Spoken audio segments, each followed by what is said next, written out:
Hello and welcome to the CBB Supershow, brought to you by the FTN Network. And before we delve into the show and talk about what we do here, that face that you saw smiling back at you devilishly was my face when I found out Wake Forest, specifically Efton Reed, LSU and Gonzaga transfer, would be facing that Virginia Cavaliers front court Saturday morning.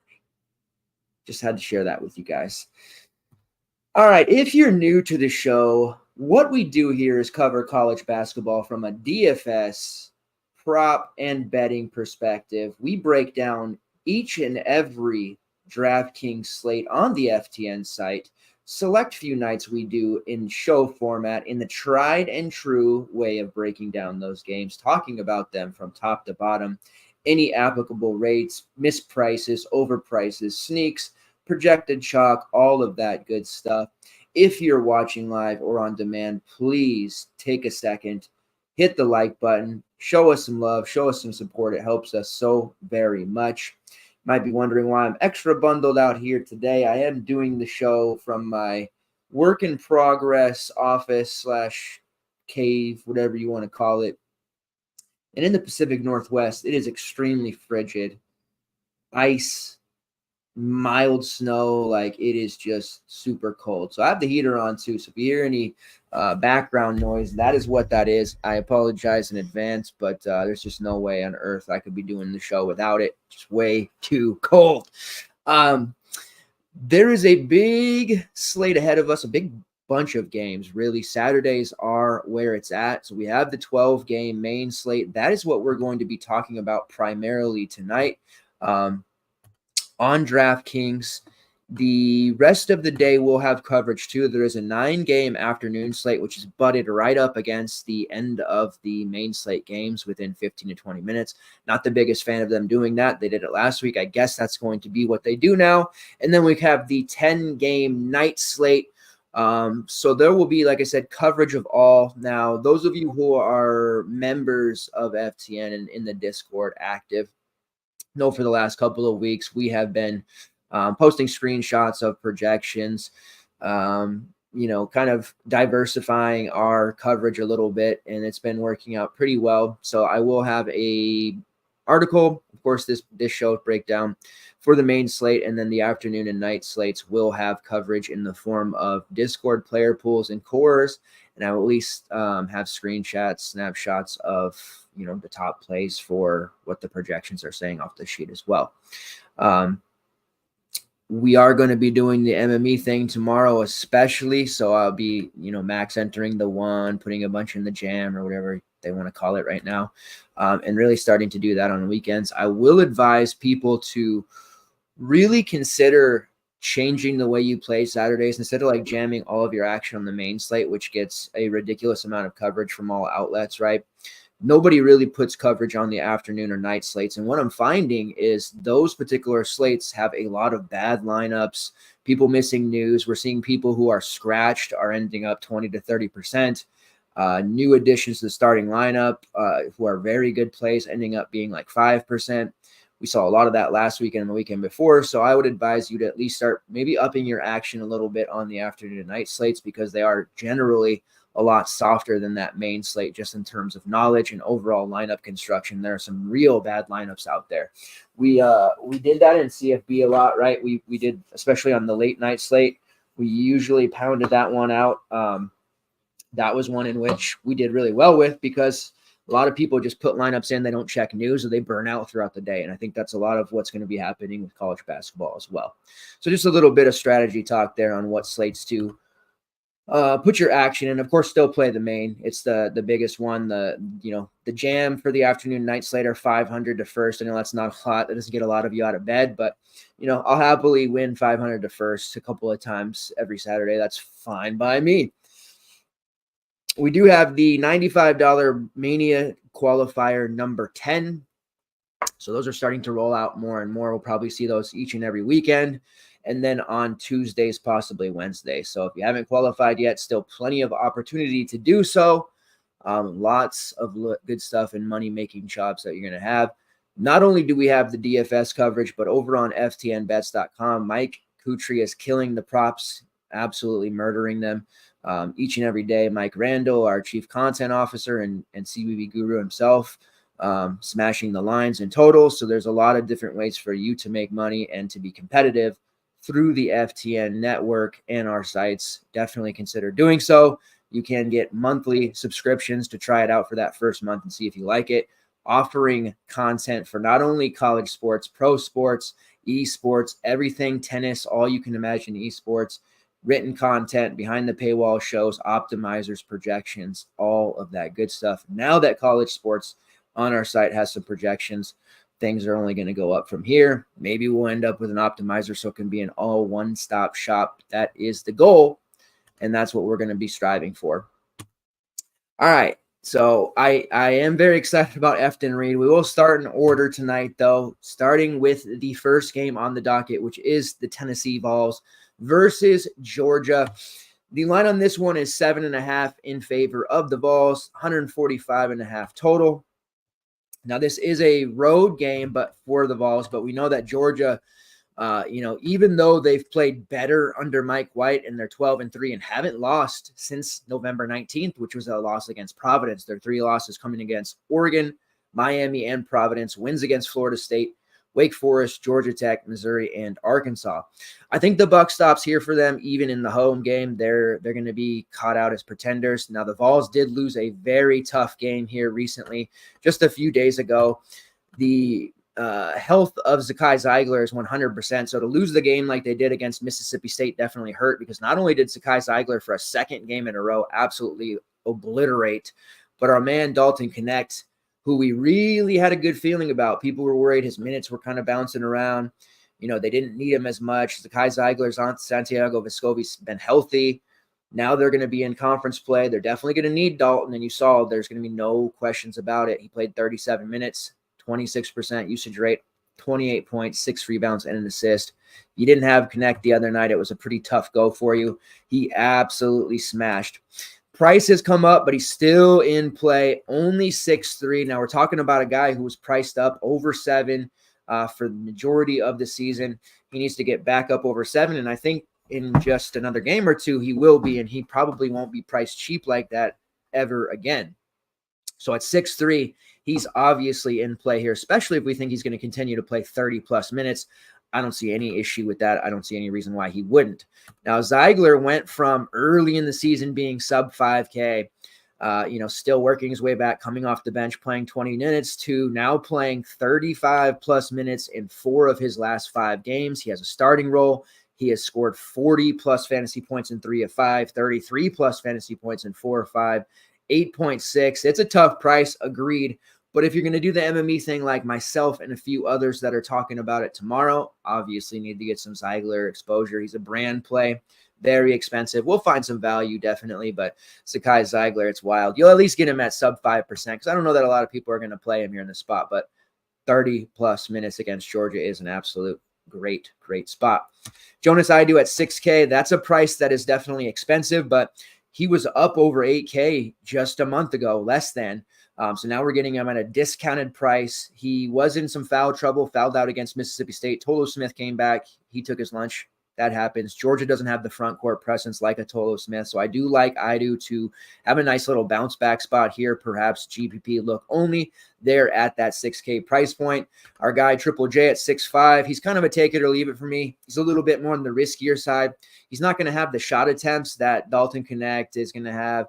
Obviously, Zeigler, Vescovi to a degree. He has to do a lot on the peripheral side, which he does. He's hammering it away. He has a solid rebounding rate, has a real strong steals rate. He will get those peripherals, but I do worry about his overall scoring being enough to pay off that 6'5". We need him to come down a little bit more.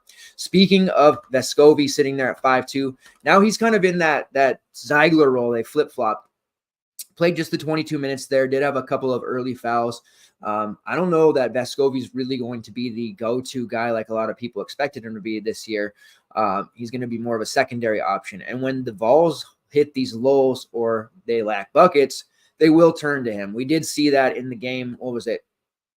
I think it was the Illinois game where they ended up needing some shots. He was taking some parking lot threes that he made. And overall, when they needed a jump start, they turned to Santiago and he made it happen. So at 5'2", he's definitely in consideration for that mark alone. We saw him play 35 minutes against Ole Miss. Now he's, like I said, become that value-esque play like Ziegler used to be. He's more of a secondary option, definitely, but I'm looking at him pretty hard as a potential value, especially in lineups where I'm not using Connect and I'm not using Zakai. And looking at it, I got to adjust some minutes on the sheet here, but like if we thought Vescovi was going to play 30 minutes, for example, he would certainly be a strong play there. Dalton Connect at 37 minutes projects Moon, by the way, so he's going to be one of our guys. Other options like Tobawaka, Jemai Mashag, not really in our player pool here. We're mainly just going to be looking at Connect, and like I said, to a degree there, a little bit of Ziegler. On the Georgia side, now this Vols defense can definitely, on paper they're elite, but we're seeing them give up fantasy points to multiple positions. And if you think this Georgia team is actually for real under Mike White and is a well-oiled machine like they look, then you certainly might want to consider using some of them, right? The starting lineup that they typically roll with: Jameer Abdur-Rahim, Noah Thomason, Silas Demery, Russell Tishwa, and RJ Sunahara. Now, Sunahara as a starter plays like 10 to 15 minutes, kind of tough. What they do is they bring RJ Melendez off the bench and Justin Hill. Those guys soak up a lot of minutes, 20 plus each, and we have been seeing the freshman who has a lot of upside, Blue Kane, play 20 plus recently as well. So we're seeing a lot of cannibalization of the minutes with that position, and we're also seeing 10 to 11 guys getting 10 plus minutes pretty consistently for this Georgia team. Certainly makes them a little bit more of a lackluster option, not something that we want to prioritize, especially early on in the slate against a team like the Vols. I'm not going to be afraid to target against the Vols this year. That's just the fact of the matter, but I'm not looking to do it with a team like Georgia. I want to be smart about it, not just be different for the fact of being different. We want to do it intelligently. Let's see here. Yeah, thought I had that queued up. Just going to see if I could find a... All right, here we go. If we have any Georgia sneaks. A lot of throwaway games on this slate, too. Blue Kane at 4-2. If he's in this role playing 20 to 25 minutes, it gets pretty interesting as a value, especially if we think Georgia starts to fade late. The prices on all these Georgia guys are relatively strong, sub 6K. A guy like Noah Thomason at 5'8", I think might end up being not necessarily chalky, but we'll see him on some rosters for sure, especially if we think he's going to play in that upward 28 to 32 minute role. He has been one of the primary offensive options for this team. Abdur-Rahim sitting there at 5'3". Dang, he's had some really big games earlier in the season. He started to fade a little bit late, but only at 5'3", playing on the upper 20s, lower 30s range has to be in consideration. I really would love to see Mike White consistently play Blue Kane and give him these extra minutes. If we see him start to balloon up towards 25, for example, he becomes a very strong value option, but he wasn't great against Missouri, and he was pretty middling against Arkansas as well. Asking a youngster like this to play 20-plus minutes against a SEC team like Tennessee is kind of a tough spot to be in. And sometimes when you look at it, and it's just like, yeah, give him 25 minutes. Wow, he projects really well. But let me look at this a little bit, and I don't know if I really like this after all. So I think Georgia at this point is more of a GPP look team only. By the way, it's just so pitiful to watch Boise State winning this game against Nevada and Omar Stanley just do nothing as the last leg of a very what I thought was going to be a simple cash on parlays tonight. But Man, Omar Stanley, back to the St. John's version, back to the Chicago Electric version. If any of you Tool guys out there know what I'm talking about, huh? All right, moving on to the next one here. Seton Hall versus Butler. Butler actually 4.5 point favorites, total of 144. Perhaps a little bit of betting upside here on this Seton Hall team. Seton Hall is just playing outrageously. The fact that Shaheen Holloway has his team at 11-5 after losing 4 of 5 to end November and into early December, USC, Iowa, Baylor, Rutgers. They had the blowout loss to Xavier, and now they've rattled off some really good wins. Providence, Marquette, Georgetown, 3 in a row. Before the Xavier loss, they beat UConn by 15 at home. 2 of these wins in the last 3 have been on the road as well, at Providence, at Georgetown, close victories. This Seton Hall team under Holloway plays well. They know their role, and they have an absolute star in Kadary Richmond. Seton Hall's NIL program is awful. They lost a ton of talent. They don't bring in the greatest transfers, at least right now. The fact that they're doing this and playing so well is just a huge testament to not only Coach Holloway, but Kadary Richmond for staying and turning into a big star that he has in his final collegiate season. Looking at the Seton Hall side, you have Richmond at 9-3. Butler has been a team that we want to target for and against. Their games have been supremely fantasy friendly throughout. Offensively, they're 46 on Ken Palm, 85th defensively, and 149th in tempo. But when we look at their games, they're involved in some high scoring ones, right? 160 plus total against UConn. They gave up nearly 90 to St. John's, 85 to Providence. Granted, it was an overtime. They scored almost 80 against Georgetown in a double overtime game against Cal, and I know double OT, 97 points.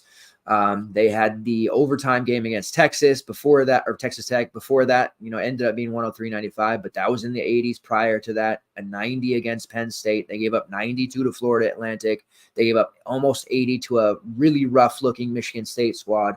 So this Butler team is involved in some really high scoring games, and I truly believe that that's going to be the same here as well. And when you look at that total at 144, there's definitely some advantageous betting opportunities there as well, as I think that it could coast into like a 150 type of total here, and especially with overtime opportunities, because this Butler team seems to play teams very close, and we know Seton Hall, especially on the road, is playing teams close as well.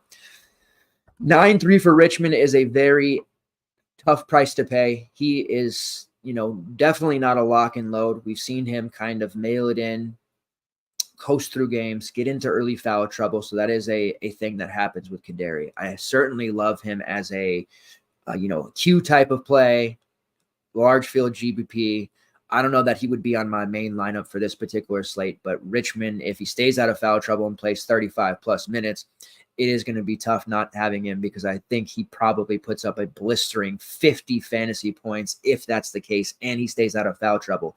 He is dealing with the Butler perimeter that has our guy Posh Alexander patrolling the outskirts of the court, which definitely going to cause some turnovers, which is something Kadary does do a lot. He turns the ball over a ton. Doesn't hurt us as much on DraftKings, but he is a high-level, borderline elite GBP look. As far as the rest of Seton Hall goes, Jaden Bediako at 5.7 is an interesting price. I know he hasn't been great lately, which has caused the price dip. Going up against the Butler front court, they don't scare me. I think there is some big-time rebounding upside for Bediako at 5.7, maybe a little bit of a sneakier look there. On the Butler side, Posh Alexander at almost 7K. I think it's a pass. I know he put up a big number against Marquette. You love to see it, but you know how it is with him. He gets himself into foul trouble too, and it's not like he's the biggest offensive weapon.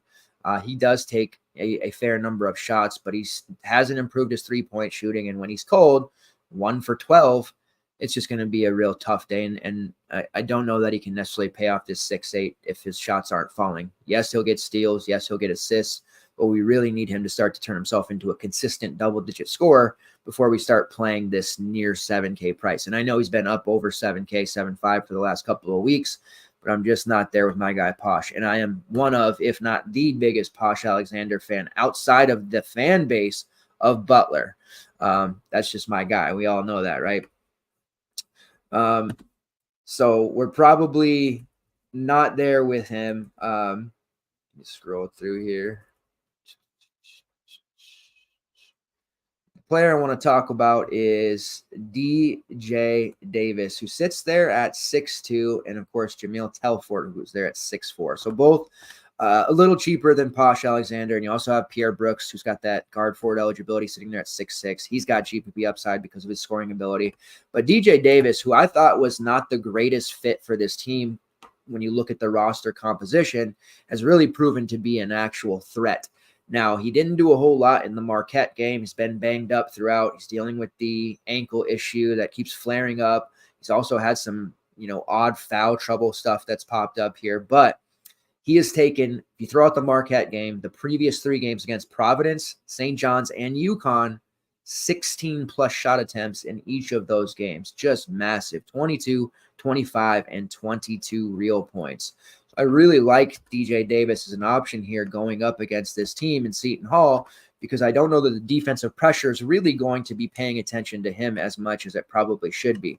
When you look at his usage and his shot rates, both above 22%, he's an automatic free throw shooter. You never want to put him at the line. He's the 5th best free throw shooter in the country, shooting about 39% from long range, already to 80 attempts, and just overall a really big offensive weapon for this team. And when he's one of those guys, when he gets hot, he just does not miss.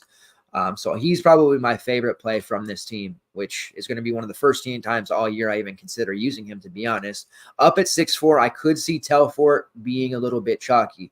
Forward spots, people tend to want to, pay down a little bit without having to completely punt the spot. He hasn't been great over his last 4, but he's priced sitting there at 6'4" after being nearly 8K. You're looking at his rates. He has one of the highest usage rates on the team, above 22%, one of the highest shot rates at 24%, shooting 31% from long range. Not the most consistent rebounder. Wish he did that a little bit more, but he does a good job of staying on the floor and plays a heavy dose of minutes, 82.9% of the available minutes, which is also the highest on the team. So Telford, he's seen a little bit of chalk. Now, this is a wide open slate. There's 12 games, so necessarily going to see a bunch of guys 40% or more. Last Saturday's main slate was priced so horribly, we did see a number of guys who are priced at 30% or above, which is kind of trashy for a 12-game slate. Not suggesting that Telford's going to be that high, but it would not surprise me to see him pull that ownership at this price point of 6'4" when he's a guy that just really never leaves the floor. As value, Andre Screen, probably too lean to use there at 4K, but he does have his moments. The Seton Hall front court is susceptible to shot blocking and rebounding bigs, which is something Andre Screen can use. If he were to get some additional minutes out there, he would be at least somewhat intriguing. All right, moving on to the next game here. We have Northwestern versus Wisconsin. Brett Belkey. I wanted to hold that one in, but, couldn't. I'm out here in the Arctic winter, so you got to give me a break here. Yeah, let's keep it going, Brett. I don't know how tonight's going to end up. Doesn't look particularly good for me because of Omar Stanley, but we just got to keep that 60%. I know a lot of people shoot for 50-55% win rate, but I if we can hover around that 60-65, I feel like we're pretty good. And with the knowledge of our Discord as a collective group, plus the numbers that we're starting to run, I think we can definitely do so. All right, this game, Northwestern versus Wisconsin. The Badgers are 7.5-point favorites, total of 134. Wouldn't expect a ton of rostership on either side here. The Northwestern guys are kind of a habitual letdown and have been for some times. Now, I know Brooke Barnsheiser is trying to prove himself to not be a non-con hero. Did have a nice second half in their last game. We saw Luke Hunger, who really projected well and was heavy owned on that last Northwestern slate as a value piece. Sits there at 4K, but he only played 11 minutes against Penn State in the tremendous DVP spot. Now, in those 11 minutes, he had over 10 fantasy points. So it's hard for us to sit there and be like, damn, that was a bust. It just didn't happen the way we thought it was, which would be about 20 minutes. Had he played about 20 minutes, he would have absolutely obliterated that 4K price point, because that DVP against Penn State is truly elite. But what ended up happening there was a bit of a rotation in the front court, and that really made it hard to play Hunger. And at this point, I can't safely give him any more than 15 minutes. Off the bench, they played Matthew Nicholson 22 minutes, which one of our subs, can't remember who, trolled me a little bit ahead of the game and said, watch with all the trash talk about Matthew Nicholson, he'll crush it. He didn't crush it, but he played 22 damn minutes, which was 11 more than Luke Hunger. Not great. Nick Martinelli off the bench played 29. He wasn't any better, but the fact of the matter is they're using Martinelli a lot off the bench, and they're running a relatively short rotation at about 6-7 guys. Blake Preston is getting almost all the way phased out as Barnhizer, Bowie, and Barry play 34, 35 plus minutes. Langborg's going to play his 30 plus, and they're just going to rotate out that 5. And I think that's what's going to continue for the foreseeable future. Looking at the Northwestern prices outside of Hunger, who, if he were to start again, I certainly wouldn't hate doing that. I think Martinelli at 4.7 is at least considerable as well. I'm never using Matthew Nicholson, doesn't have the rates to support it. And this is just a matchup against Wisconsin that's not that great. Barnhizer, technically at 7.3, is a solid enough price, but I'm just very, very low on this game overall, as I would imagine most people would be.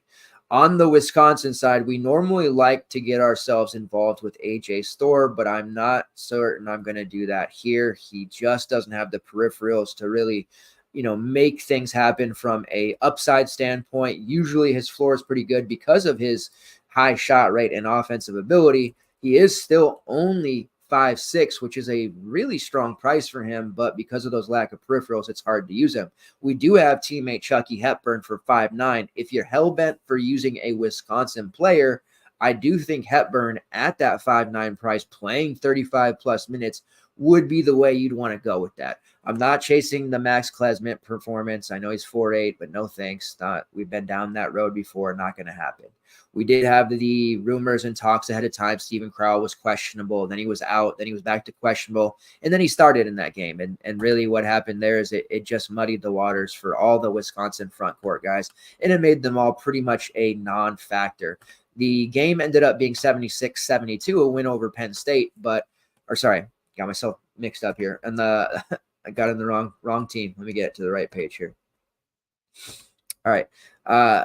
Last Wisconsin game with that, it was a 71-60 win over Ohio State. And what we saw was Crowell play his usual 28 to 30 minutes. And then we got a little bit of Carter Gilmore and Nolan Winter off the bench, and they split the remainder of those minutes. If Crowell would have been out, I did really like Nolan Winter, the freshman who is looking like he's a future, relevant player for this team. He actually played pretty well in the 12 minutes that he got. John Blackwell also played 11 off the bench, and then the remaining starters from Storr, Wall, Klesmit, and Hepburn all played 29 plus minutes. So another team reliant upon their starting group. Prices and against this Northwestern team with the way they play are just kind of okay outside of Hepburn and Storr.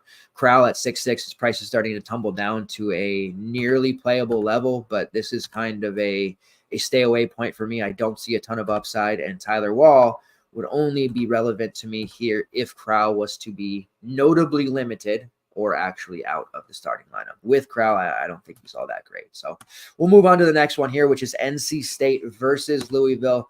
This is a 8-point spread in favor of the Wolfpack, 145.5 total. Now, is Louisville awake? Are they coming back from the dead? Are the zombie Cardinals now under Kenny Payne going to start doing some stuff here? Now, I know it's just one game and one win against a supremely banged up Miami team. But the fact of the matter is Louisville won a conference game when none of us expected them to. And all of a sudden, Louisville's 6-9. Don't look now. Going up against NC State at home, an NC State team that I like a lot. I know we have Alex and a couple of other Wolfpack fans that are in the FTN room.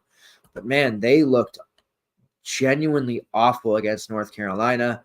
And they've lost some games in some spots like the BYU loss, the Tennessee loss, Mississippi loss. They've lost some games where it's like this team does not have it. And I don't know if it's a consistency thing because of maybe Burns' inefficiencies lately, Jaden Taylor disappearing. There's something missing with this team, and they need somebody to step up, whether that's Dennis Parker just, realizes his potential now. They get some, more time for NJ Rice. maybe Cam Woods is suddenly super healthy, or Michael O'Connell, who they've been using more, starts to facilitate and dominate games more. Something with this team. I think they're extremely susceptible to having a closer than most people expect game here. And I think Louisville, hate to say it, but +8 on the Louisville side is actually an interesting price or an interesting spread. And I like the way that Louisville looked against Miami. Hard not to. Now, I was kind of kicking myself because for some reason Payne did a Kenny Payne thing and started Hersey Miller, who, in case you're wondering, that is one of the many sons of Master P. If you were, alive in the 90s or coming up in the 90s like me, you're familiar with Master P and the No Limit Soldiers. But Hersey Miller, it was a big smokescreen, and I don't think anybody, myself included, believed he was actually going to be in a starting role playing 30 minutes. He's never really played more than 2 to 3 minutes. He's never been good. He's can't bring the ball up. Having him play point guard on your team is not a great thing, because you want your point guard to be able to not only facilitate the offense and make passes, but you want him to be able to dribble the ball. And that's something that Hersey Miller can't actually do. So it's pretty tough for him to play minutes. So he got 7 minutes as a starter, and Danilo Jovanovic got another start, and he's been playing less than 20 minutes as a starter. So basically what happened is, we know Mike James, Huntley Hatfield, and Sky Clark are going to play mega minutes.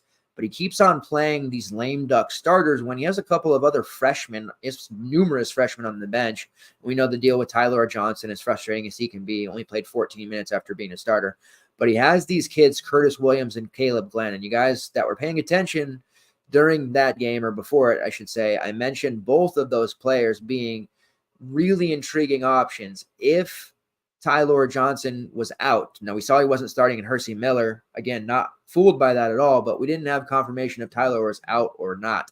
I had said, if he's out, watch out for Caleb Glenn, watch out for Curtis Williams. Both of these guys, as wings, are going to get some minutes at guard, and they're going to play a lot more. And Curtis Williams ended up playing 33 minutes, 23% usage rate, scored 13 points, took 9 threes, 5 assists, 3 rebounds. Like, he's ready to play right now, big minutes, and he needs to be starting going forward. Caleb Glenn, who I also really like, 19 minutes, 8 rebounds, just had the 2 points, but he was all over the glass against Miami, took advantage of a banged-up Norchad Omier, and was doing a lot of good things out there. Now, when you look at the rates of both, they're really solid. Curtis Williams, in limited opportunities, a 25% shot rate. He has taken 51 threes, which I think would shock some people. Granted, he took 9 in the last game, but this kid's been taking shots, and the chances are before last game you had no idea who he was, and I wouldn't blame you for that. With Emmanuel Okafor missing time, JJ Traynor now out for the forever, Trey White still struggling to be back, Dennis Evans not eligible. This Louisville team is very short-staffed, short-handed, and they need to just play their best 5 guys. And doing the whole, like, I'm going to try to outsmart them by starting Hersey Miller thing or Danilo Jovanovic, like, let's just stop doing that, and let's just start your 5 best guys and let them all play 30-plus minutes. Why? Don't even bother. Give them a water break and then get them back out there. There's 18, 19-year-old kids that are fully capable of playing 35-plus minutes the rest of the way. You have no pressure on you to win games. Everybody knows you're not going to make the tournament. If you were going to be fired, you would have already gotten fired already, because that was the talk of Christmas, right? They put you out there against Kentucky. You got smoked like everyone thought, and you're still coaching games. So, I don't know. Play your best guys and actually, try to win games.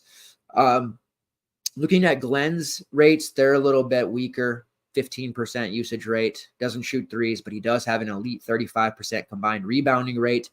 2% steal rate. He is a guy that has a lot to offer on the glass. Still raw on offense. Curtis Williams has a lot going for him on offense, and then it has a little bit weaker peripherals. If you combine those 2 freshmen into one player, you'd have a freshman player of the year candidate, not just in the ACC, but in the entire collegiate landscape.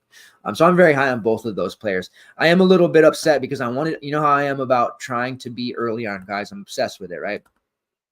Now that Curtis Williams did that, the cat's out of the bag. He's 4.5K. His price was 4.2 there. He's hit 16-plus fantasy points in 3 straight, 16-plus in 4 of his last 5, and he's played 20-plus minutes in each of the last 5 games. So guard forward eligibility for Curtis Williams. Good chance he steps in the starting lineup here. He should. If he doesn't, that wouldn't surprise me, because Kenny Payne is still lost in the sauce, admitting in his pressers that the other coach outsmarted him. I mean, it's some wild stuff going on here. It's some true reality television happening there. But I really like Curtis Williams. I'm just, like I said, upset that everybody else is going to know about him now. The kind of galaxy brain move would be to go Caleb Glenn, who nobody's going to be rostering, is only 3.7 and still has that same opportunity to play 17 to 22 minutes. Elite rebounding rate going up against the NC State team that if DJ Burns gets into foul trouble or continues to play less than 25 minutes, which seems to be the case, there's definitely opportunities here for Glenn to own the glass again. And he's done so against not only Miami, he had 7 against Pittsburgh, 4 against Kentucky, 5 against Pepperdine. He's consistently each and every game rebounding at a pretty high level, not scoring as much, but he's only 3.7, and you can bet your ass I am going to have some GPP exposure to Caleb Glenn, especially if we start to find out that Curtis Williams ends up being a little bit chalkier. And since it's one of the first games on the slate, we'll have that starting lineup. If Williams starts, you can definitely rest assured he's going to be chalk. That's a good way to leverage that and pivot off. Ty Lue at 5.1, if he's not starting, you can't use him. That's obvious. There's certain guys that if they don't start, you just can't use them, and especially ones that are normal starters, like we saw with Xavier Johnson today with the disciplinarian non-start, came off the bench. I thought he'd still play 20, 22 minutes. That didn't happen. He was a bust, so you got to really be careful with that. Mike James sitting there at 6.9 after just detonating back-to-back games over 35 fantasy points, playing each and every minute, not really, but 37 and 39 minutes for Mike James. Still carries the guard forward eligibility, playing over 80% of the available minutes, 41% from long range. I don't particularly love the idea of chasing him there at almost 7K. There's a lot that could go wrong, but this kid's going to play, like I said, every single minute. They're going to have a short bench, and at this point, he's a pretty strong play in all formats.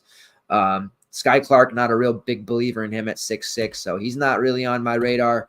And then Huntley Hatfield coming off the 42. I don't want to chase that either, especially at 7.1. We know he has it in him. In fact, he scored 30-plus fantasy points in 3 of his last 5 games, so he has been showing that. Problem is, when it's bad, it's real bad. Going up against Pittsburgh, still played 30 minutes, couldn't do anything, shot only 3 shots, 7 fantasy points. A lot of Omar Stanley likes standing around like Omar did tonight. So you can't really trust Huntley Hatfield either. I want to go for the cheapies in Glenn and Williams or up to James. That's kind of how we want to play it.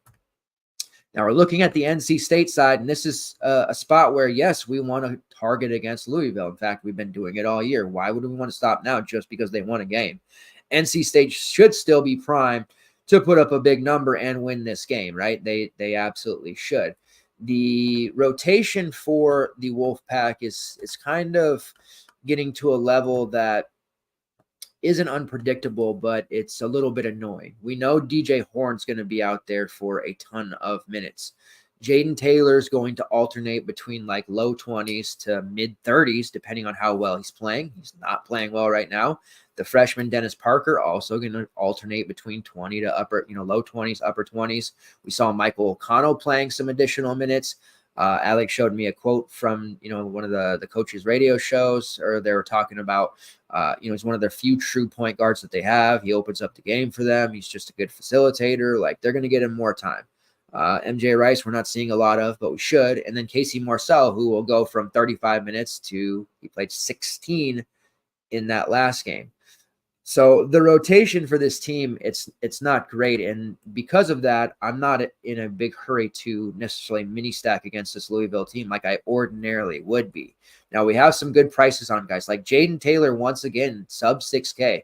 I know he was awful in that last game, and he hasn't been very good recently, but he still has massive upside. You can't use him in your main. Like, that's just out the door, out the window. But there is a world tomorrow in the large field GPP or the Q, whatever, in which he puts up 35 plus at 2% at 5.9 and just absolutely detonates against this team. He just has not been playing well, but this is an excellent buy low spot for him. You have DJ Horn sitting there at almost 7K, playing as well as anyone. Dennis Parker at 5K. If Parker plays upwards of 28 to 30 minutes, he's a fantastic play. If he's down there in the upper teens, low 20s, it gets really tough. I wouldn't want to miss out on a play like that today with and Mackenzie Mbako, who was 5K. Could take it or leave it with his minutes. He ended up playing more minutes. He ended up detonating tonight. That's a similar situation that Dennis Parker could be in there if you accurately predict how many minutes he's going to be on the floor. This is a really interesting game. It should be an entertaining one, and it's early, so we get to tilt our faces off immediately, which should be fun. Oh, Stanley ends up with 8 points, 9 rebounds, so he gets to 17 PRA. Where you couldn't have done that in the first half. So annoying. So annoying when that last leg bricks like that. All right, next game on the slate. Syracuse versus UNC. Getting stuffy out here.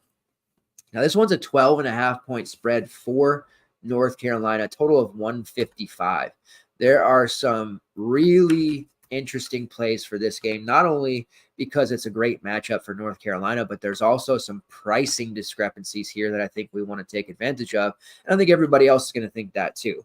Now, in Syracuse last game against Boston College, Judah Mintz ended up coming off the bench, disciplinarian thing, but he played 31 minutes. They did give a start to Malik Brown, who played 34, Justin Taylor, Chris Bell, Quadir Copeland, who actually played pretty well and has been, J.J. Starling. And then the 31 minutes off the bench for Mintz. Benny Williams played 13, Kyle Cuffey 10, kind of the rotation that they ran with.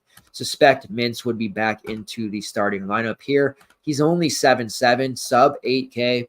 Going up against a North Carolina team that can be scored upon, you're going to have to imagine there's going to be a sizable amount of ownership on Judah Mintz at that price, especially with him back into the starting lineup. That's just way too cheap for a player of his caliber, in my opinion. Quadir Copeland at 6'5", that's a little bit tough. If he were to retain his starting spot, which is probably not going to happen, he would be an excellent GPP look. As it stands off the bench, almost 7K like he has been. He's been paying off more often than not. That's still a really leery spot to be targeting a guy 6'5" coming off the bench where the minutes are going to fluctuate quite a bit. It does seem like he's going to get playing time at the behest of a guy like J.J. Starling or Justin Taylor, so there is that opportunity for him to get more playing time, but really kind of tough there to predict which way that's going to go. Malik Brown at almost 8K after the 51. Now, he's been absolutely detonating against the likes of BC, Duke, Pittsburgh, Oregon, consistently. And we saw Malik Brown last year for a 1 to 2 week period.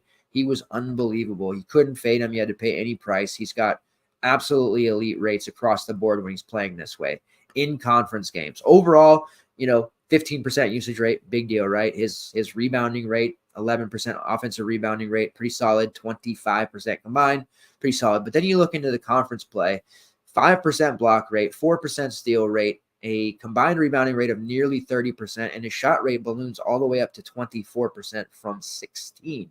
So in these conference games, they're relying heavily on him, and they're starting to more often than not phase out some of these non-factors on offense. We're talking about guys like Chris Bell, who I know just scored 20 points. Don't get me wrong, but he's ordinarily not going to do that. It's very big anomaly when it happens, and he's hot from three. Otherwise, he's not doing much of anything. J.J. Starling, who we thought was going to be super elite in this backcourt with Judah Mintz, hasn't really worked out, and we're not getting a lot from Justin Taylor. So the opportunity here for Malik to just continue dominating is there. And the way he's playing is it's fantastic. I mean, his stat line against BC is just like mouth-watering. 19 points, 8 rebounds, 4 assists, 4 blocks, and 4 steals. We can't count on 8 stocks again. But going up against this North Carolina team, as long as he does not get into foul trouble, there's really no reason to think he can't continue to put up these big numbers. But you're dedicating a sizable amount of money at 7-8 when you have Mintz there at 7-7, who is more likely to get into a shootout with RJ Davis on the other side, just kind of the way I see it. Now, on the North Carolina side, these are where the pricing discrepancies come into play, and we're going to have some decisions to make. I was all over the other night Armando Bacot going up against NC State, as most of the field was. He ended up being 50 to 60%. Now, I got a little bit lucky, and sometimes it's better to be lucky than good, and I'll admit that I was super lucky. Joel Soriano got off to a slow start on that slate. I had both of them. And knowing that Bacot was going to be chalky and not thinking that Soriano was going to have enough time to be respectable, which he was, 27-28, wasn't horrible at his, 8-2 price. So I just swap off of Baycott. When Tolu Smith was announced as starter, I swapped off of him, got into Tolu, got into Cam Spencer, who went off as well. Super lucky. Felt bad because, but I told everybody what I was doing. But, Baycott was obviously a core for all of us. So now is a great time to go back to Baycott, especially if the rest of the industry feels sour. Now, the alarming part there was Baycott getting benched for a long stretch. That's something that could be a bit worrisome, but I don't think, barring foul trouble, we'll see a repeat of here. We don't need to see any life lessons here, Hubert. Thank you, but let's not do that to your 8th-year senior. Okay, 8-1's at a ridiculously cheap price, going up against a Syracuse team that, outside of Malik Brown, really lacks rebounding. Still play enough zone that a guy like Baycott could absolutely wreck them. They are very soft on the glass. They play an extremely up-tempo, 41st in the country. Not a great three-point shooting team. They gave up a fair number. They get a lot of they turn the ball over a ton. There's just so much upside here for a guy like Baycott. And when you look at it, let's pull up his history here. I like to pull up history against Syracuse because you can kind of derive a lot from guys like we saw. What was the last time? I think it was PJ Hall's numbers against them, and you can kind of start to see patterns here with the way Syracuse play. Now, they don't play quite as much zone, but they still play a fair amount, right?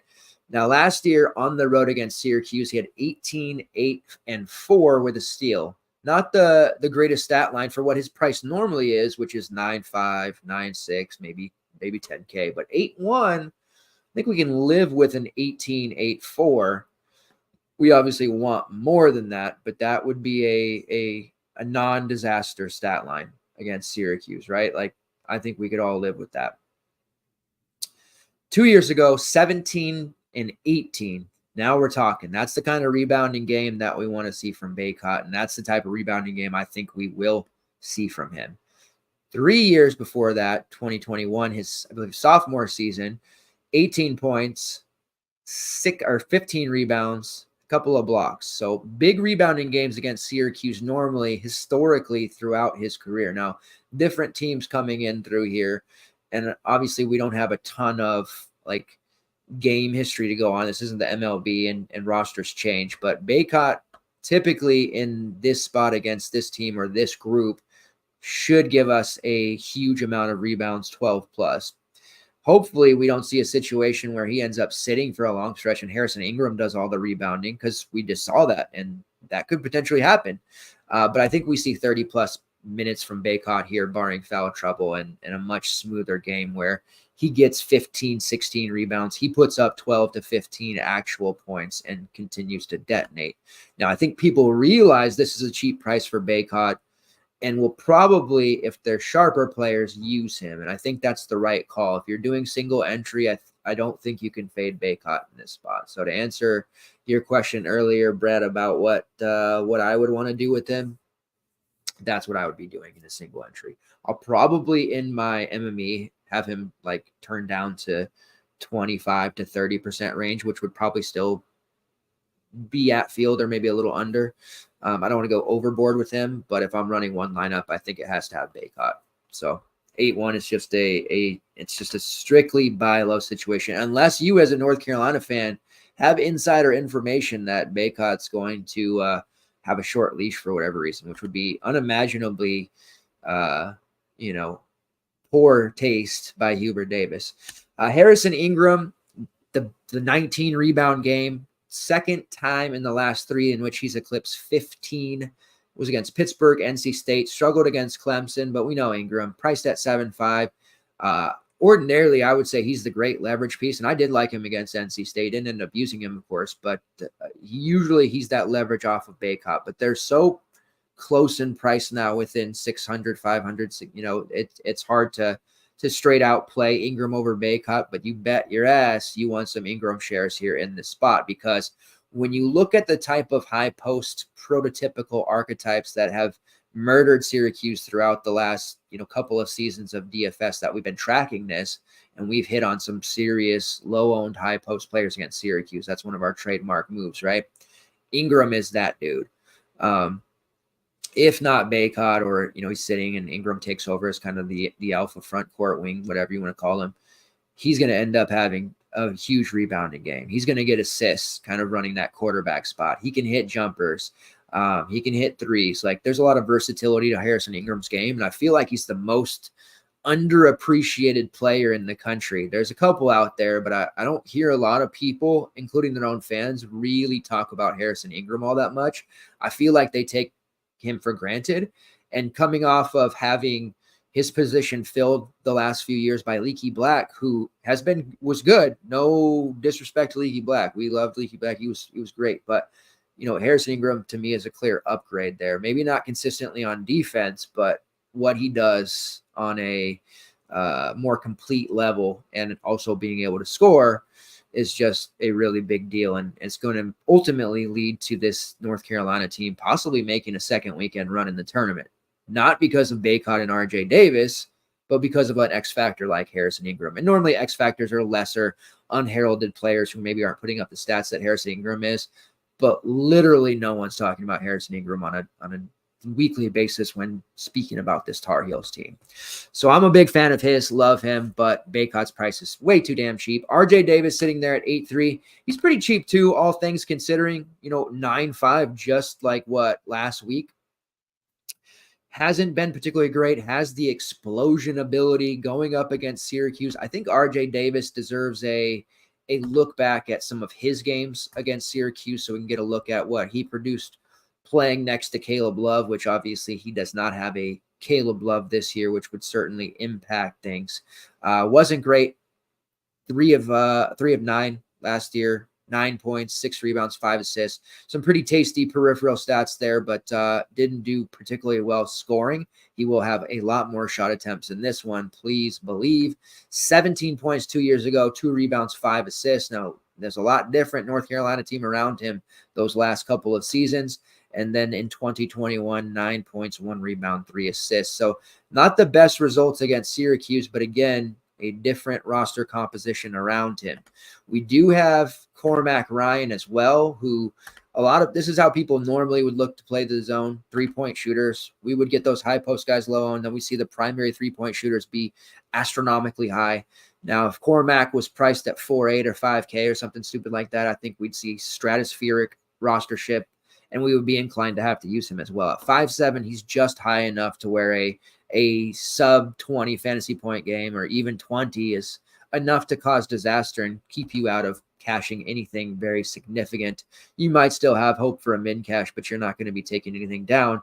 And Cormac Ryan doesn't really have the upside to support paying almost 6K for him. He can get hot from 3. He'll certainly get attempts here going up against this team, but he's just a real low-end play here. And I think if we're going to go with any Carolina guys, it needs to be Baycott or it needs to be Harrison Ingram. I don't think we want to be getting too cute with a player like Cormac Ryan or any of these other secondary options that UNC has. And that goes for guys like Seth Trimble, Elliott Kadu as well.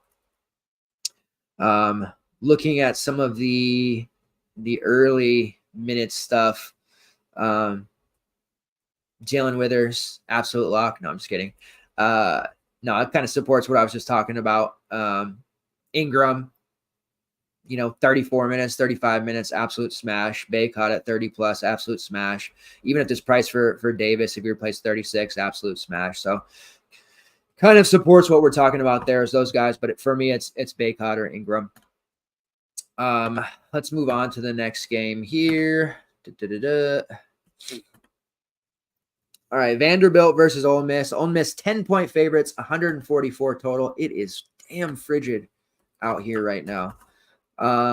This Chris Beer-led team is now 14-1 after getting just, what are the kids saying, dog-walked by Tennessee. They bounced back with a 103-85 victory over Florida. The Gators defense, man, it is just so lackluster. This Ole Miss team is good, and we know Chris Beard is legitimate. The way he's got Jamean Brakefield playing like he's a Naismith Award winner candidate is phenomenal. Our guy Flanny, when he has the no braids, we used to joke about that a couple years ago, phenomenal playing in this Chris Beard offense, being able to play more of his natural position. We're seeing Jalen Murray continue to play well, even though I thought the Brandon Murray getting his waiver and being eligible and all that was going to kill Jalen Murray. It hasn't.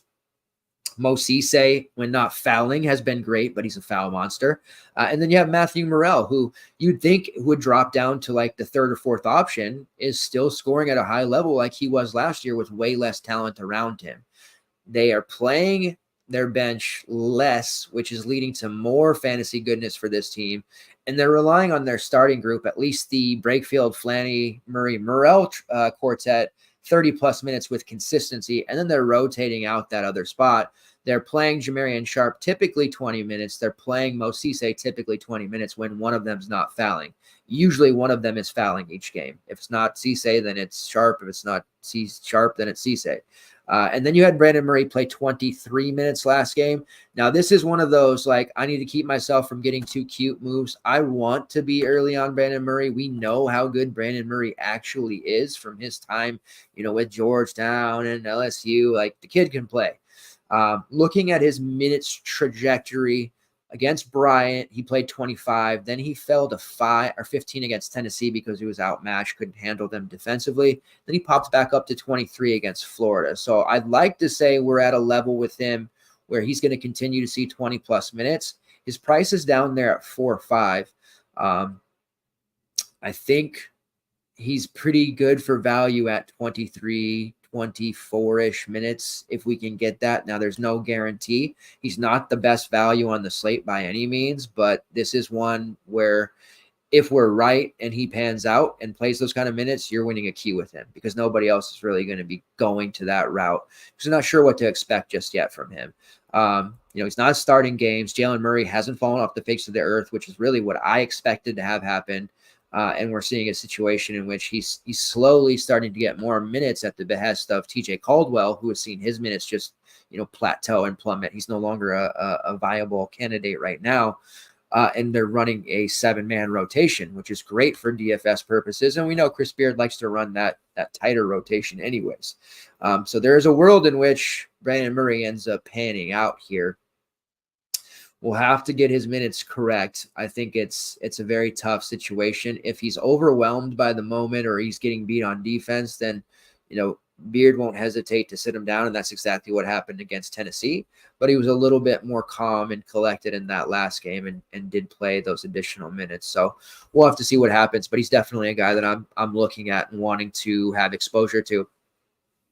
Brakefield at 7-6, that's going to be a real big decision point because Vanderbilt, that's a great DVP spot. 16 shots in their last game against Florida, 35 minutes. He's been really averaging about 28 to 30. That's a pretty safe mark for him. But his offensive explosion with Chris Beard at the helm has been nothing short of miraculous. Now, I know he showed some flashes last year, and he had some of those really big offensive games where you could start to really, rely on him. And he became a solid fantasy option. But I couldn't rely on him with any regularity last year. Now I'm at the point at 7-6 where, I feel like we can definitely look at him and consider him a main team viable candidate, especially in this matchup. And especially if we're going to give him, 35, 36 minutes. There's just no way he can't pay that price off against Vanderbilt with that kind of playing time, barring any unforeseen situation like foul trouble. And just early looks on this, most of the Ole Miss starters that aren't Mo Cisse or Jamarian Sharp are going to be projecting quite well. So we're going to want to get exposure here to these Ole Miss guys. Brakefield, probably my favorite, believe it or not, gone from never wanting to use Brakefield to now I'm a believer in this Chris Beard system. No doubt about it. Priced at 7-6, he may not be sub 8K anymore if this continues. I'm still hesitant to use Jalen Murray anymore. I know he's been good, especially in that Florida game, but I just feel like the moment you go back to Murray is the moment Jalen, the Murray variety, is the moment that the other Murray Brandon ends up usurping him finally and taking minutes and hitting clutch shots and kind of having his coming out party. So I'm hesitant to use him. I don't know if I want to pay the 8K for Flanny, even though I love Flanny. More of a high floor play, not as great of upside there. And then Matthew Morrell, more of the GPP look at 7-9 because he has hit 40+ in 3 of his last 5, but he's also got held to 10 against Tennessee. And he's one of those guys where if the shot's not falling, your day is going to be over quickly. He's not going to make value. So Ole Miss side, Jermaine Brakefield and Brandon Murray for this sneak. Vanderbilt, this is a spot in which Vanderbilt can definitely compete. You're going to hate to hear it, but Tyron Lawrence is viable. He is somebody you can utilize in all formats. You could use him in GPP and feel pretty damn good about it. You could use him in your primary build and not feel very good about it, but he could actually definitely pan out. Looking at the price arrangements here for these guys, 7-2, it's definitely worth a look. Same with Ezra Mannion, who sits there at 7K. Looking at the last Vanderbilt game here, it was a tough loss to LSU, but we saw Mannion, Lawrence both play over 30 minutes. Van Allen Lubin played about 27. They did start Jordan Williams, which he played about 10 minutes, and then Tazos Kamataros. Kamataros and Jordan Williams, who has started the last 3 or 4 games, haven't been particularly great. They're those guys that you don't want to fall in love with as cheaper starters. They're just not going to give you much. The kid to look at is the freshman, Jason Riviera-Torres, who did play 25 minutes off the bench, and that was the 3rd straight game in which he did play 20 or more minutes. Starting to trend up. He is a guy that absolutely deserves more time here under Jerry Stackhouse, and he's taken 11-plus shots in each of those last 3 games. And on that game, that last slate against LSU, even at 5-4, he's somebody that I did plug in. That was a little bit of a weird slate. He ended up with 21, which didn't quite make value, but he was out there taking all those shots, 2 of 6 from long range, contributing in all other categories such as rebounds, steals, and blocks.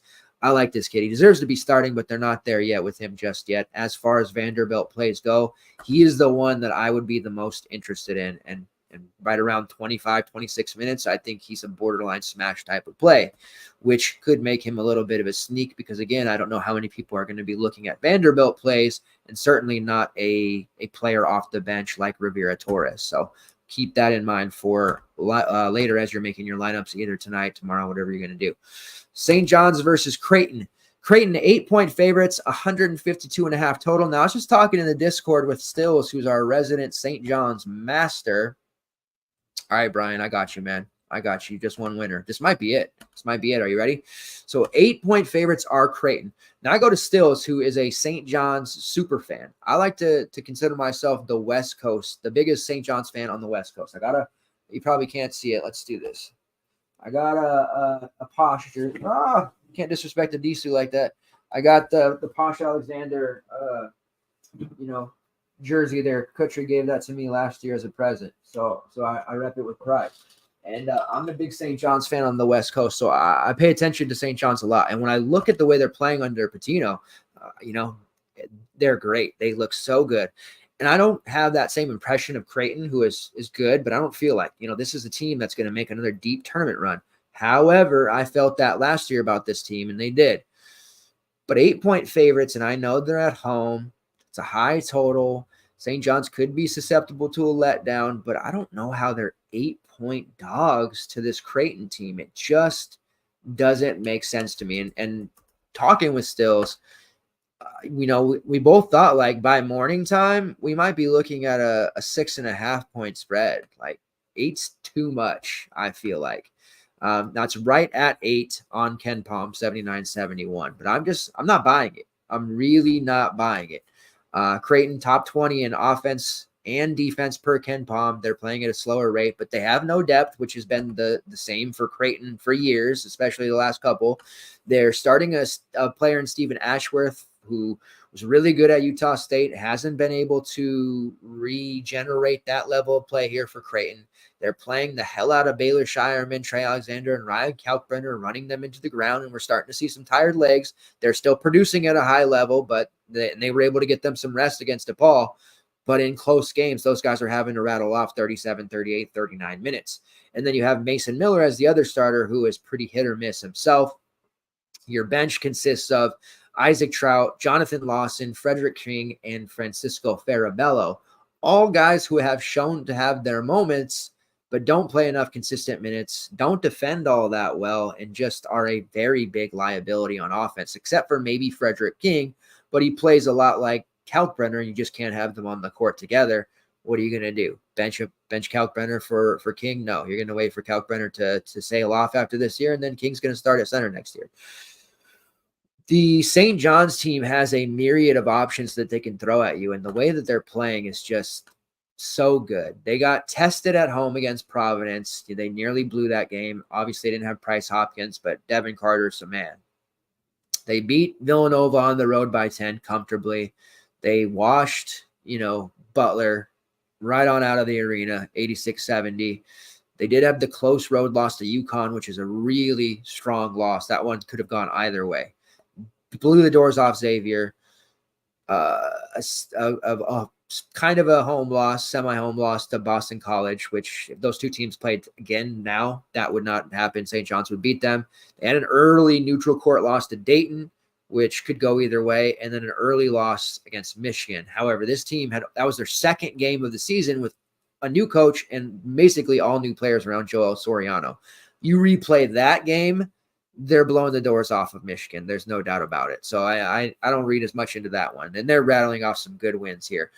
I think they could beat Creighton outright, but I just don't see them losing by 8+. There's no way that makes any sense to me. And let's pop up what they did against Providence. They have some serious firepower, both on offense and defense. Dennis Jenkins, as the maestro of this roster, playing upwards of 37, 38 minutes, the primary facilitator, but he also is a dead-eye shooter and a really, really strong late-game closer and a good on-ball defender that can make life difficult for anyone. Joel Soriano, who didn't have the best game against Providence, 16-7, a real slow first half. He is notorious for starting slow, finishing strong. Keep that in mind if you decide to roster him. His presser after the game, he was very hard on himself and said that the team can't afford for him not to produce. He's not going to accept these type of performances from himself, and that he's going to step up to another level.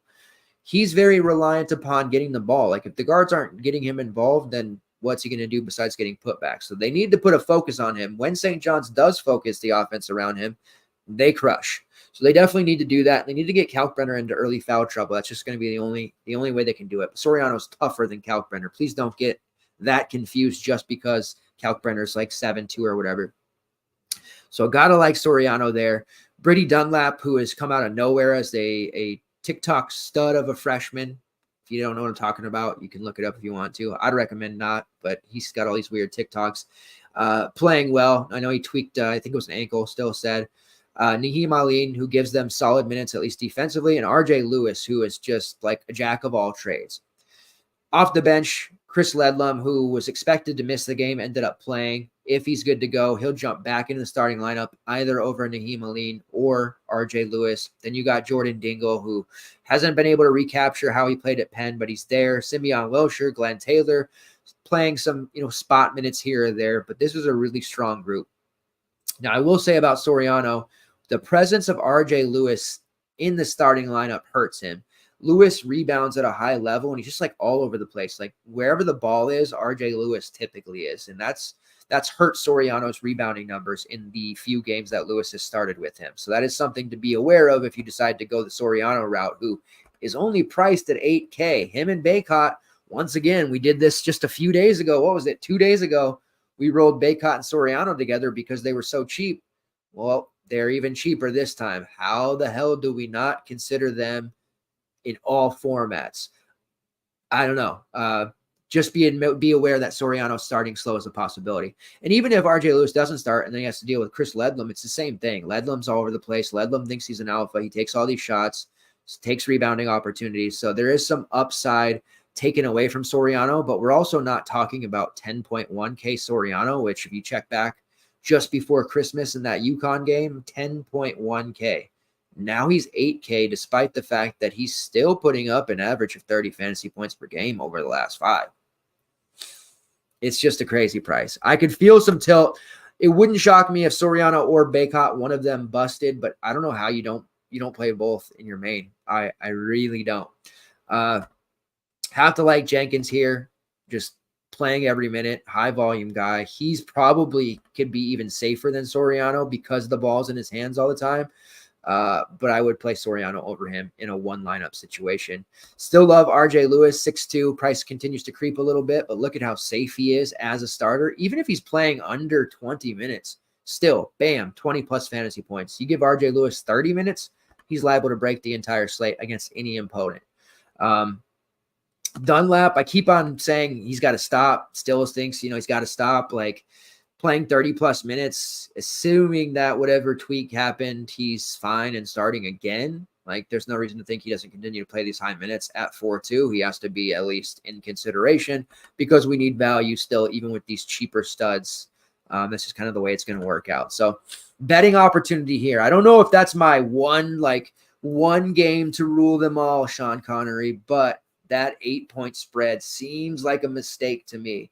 I'll have to pick Mike Randall's brain and a few others, but I don't know. That just doesn't seem right. It don't seem right. Kentucky versus Texas A&M. The Aggies -2. Total of 155. Pretty high for a Kentucky and an A&M game, but the way that both teams are playing, I suppose it makes sense. Looking at Kentucky's Ken Pom numbers here, 9th in offensive efficiency, 14th in tempo, 48th in defense.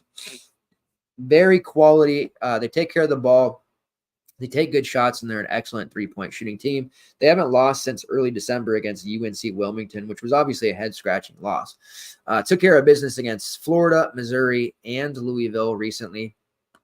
Ken Pom has it 79-78 in favor of Kentucky, even as 2-point dogs there. I think this is a spot where a lot of people will think this is like obvious to bet Kentucky as dogs, right? But I think that it's a bit of a trap. They're in a hostile. Oh, it's even moved to 2.5. I was 2 earlier. It's 2.5 on DK now. Going into a hostile territory against just a mean team. Like, I don't know how else to put the Aggies under Buzz Williams. It's just a mean squad. They're only 9-6, and they just lost against LSU and Auburn. So it makes sense, but do not be surprised if they clamp down on Kentucky and kind of make life miserable for them. Texas A&M is one of the best rebounding teams in the conference, especially on the offensive glass. So they will get their opportunities to make Kentucky pay for any lapses in defensive judgment. When it comes to the Aggies, Wade Taylor's priced down at 7.6. Now, that's a appealing tournament price. He's another one of those guys who's kind of like Judah Mintz. We're used to seeing them over 8K. They have high usage rates, has a high shot rate. Took 16 shots there against Auburn. Now, he only made 2. Then you go back to the LSU loss. He took 20, but he made 8. And he put up 42 there in the loss against LSU, despite the fact that the Aggies only scored 53 points. So we're talking about a higher total than the Aggies have been involved with lately, which Wade Taylor doesn't need the team to score 60, 70, 80 real points to pay off and put up these big numbers. Now you're putting him in a situation where both teams could be looking at, 80 plus points. Wade Taylor is a big time slate breaker in this slate.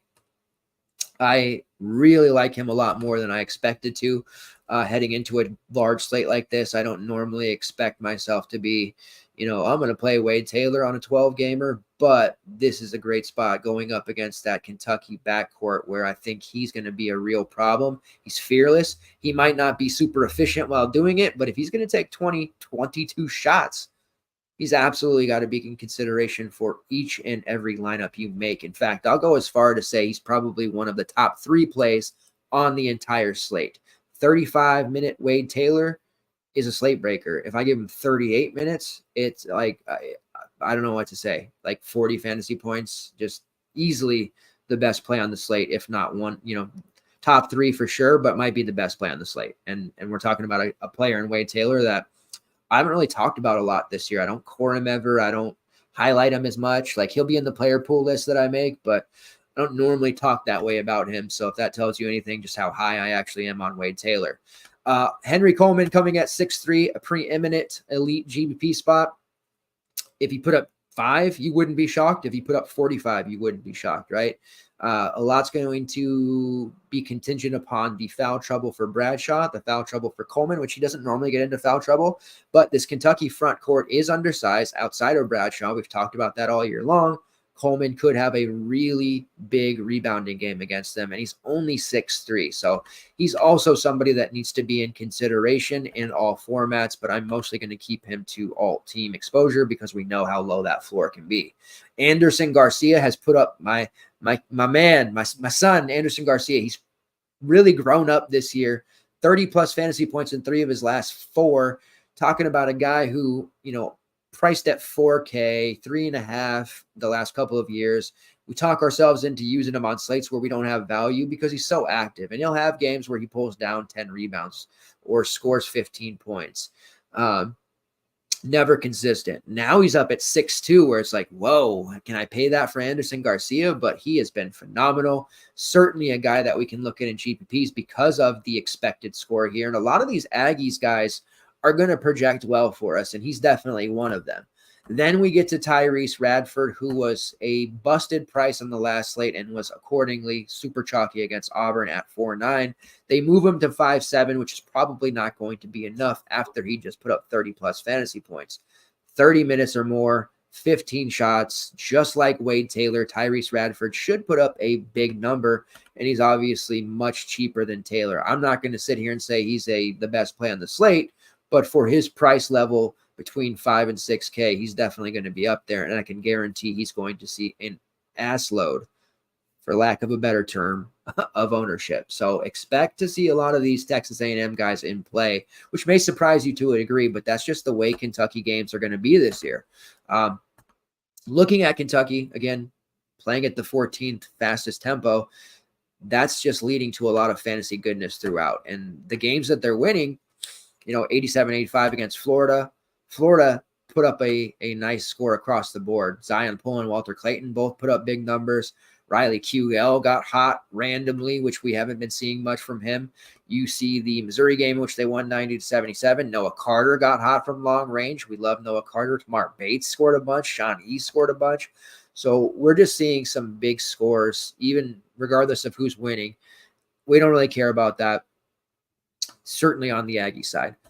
Kentucky is a little bit more difficult because we know how expensive their guys are. And coming off the bench still, Reed Shepherd and Rob Dillingham, who have great rates across the board. They're elite three-point shooters, but 7.2 and 7.4.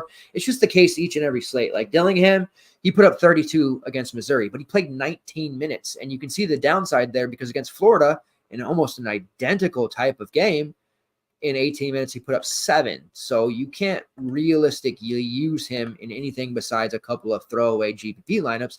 And the same thing with Reed Shepherd.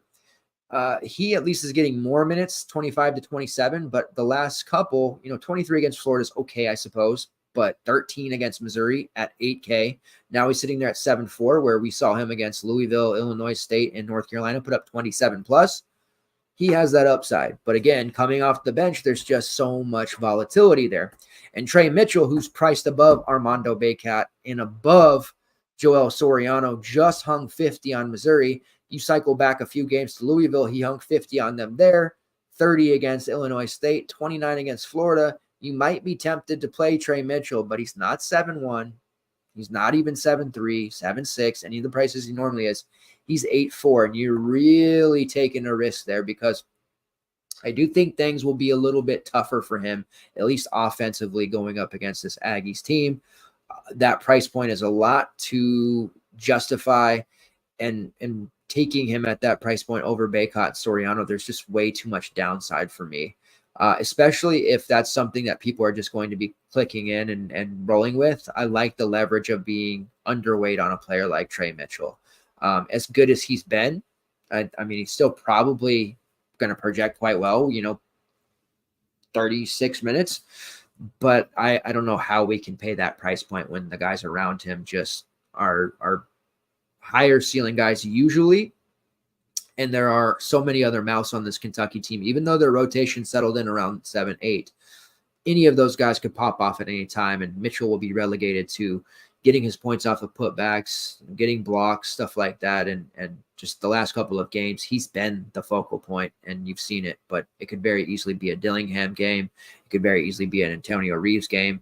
There's just some downside there to paying Trey Mitchell, even though he's been great. So get exposure if you want, but he's not going to be a main team play for me. And I may be regretting that by the end of the slate. Bradshaw's there at 5-2, 30 minutes in his last game. Certainly interested in him at 5-2 as a cheaper forward play. Depending on the minutes there, if he's going to see 30 again, that definitely interests me. Especially needing his size to deal with a guy like Coleman, and at least jostle him around, make life difficult for him. If he can stay out of foul trouble, it seems like a pretty solid option. And then Justin Edwards, who, again, I say at every Kentucky slate, expected to be one of the top guys coming into this great class that they have. Only 4.7. My God, man, I wanna get exposure to him, and I will, but I don't know if I could sell you guys on him as a value for Maine. I don't know that I can sell myself on him, honestly, because the minutes have fallen off. The rates have all stifled. He's not contributing in anything besides his scoring ability. I know he had 7 rebounds against Louisville, but that's typically not going to be the case. And if he's not scoring 10 plus real points, I don't know that he could even pay off the 4.7 price tag.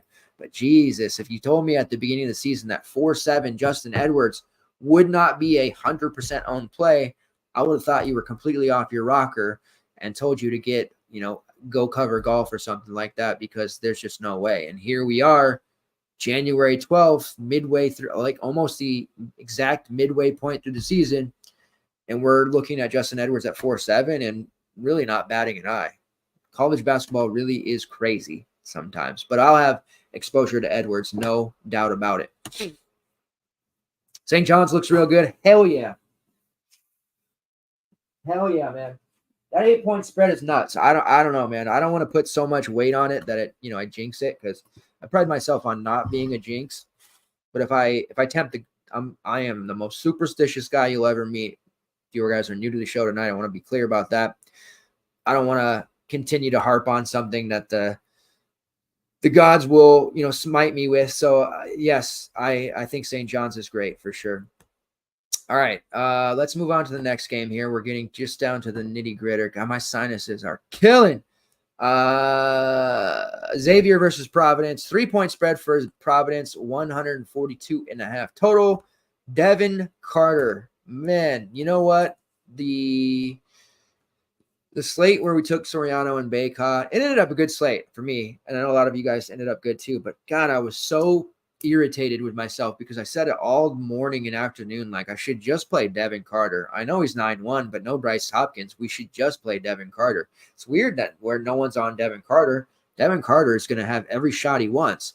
Devin Carter steals all these. He racks up steals. He grabs rebounds. He's going to take all of Bryce Hopkins' minutes and stats. We should probably use Devin Carter. And then didn't use Devin Carter, only to watch him hang 60 on St. John's and almost single-handedly lead Providence back against the Johnnies.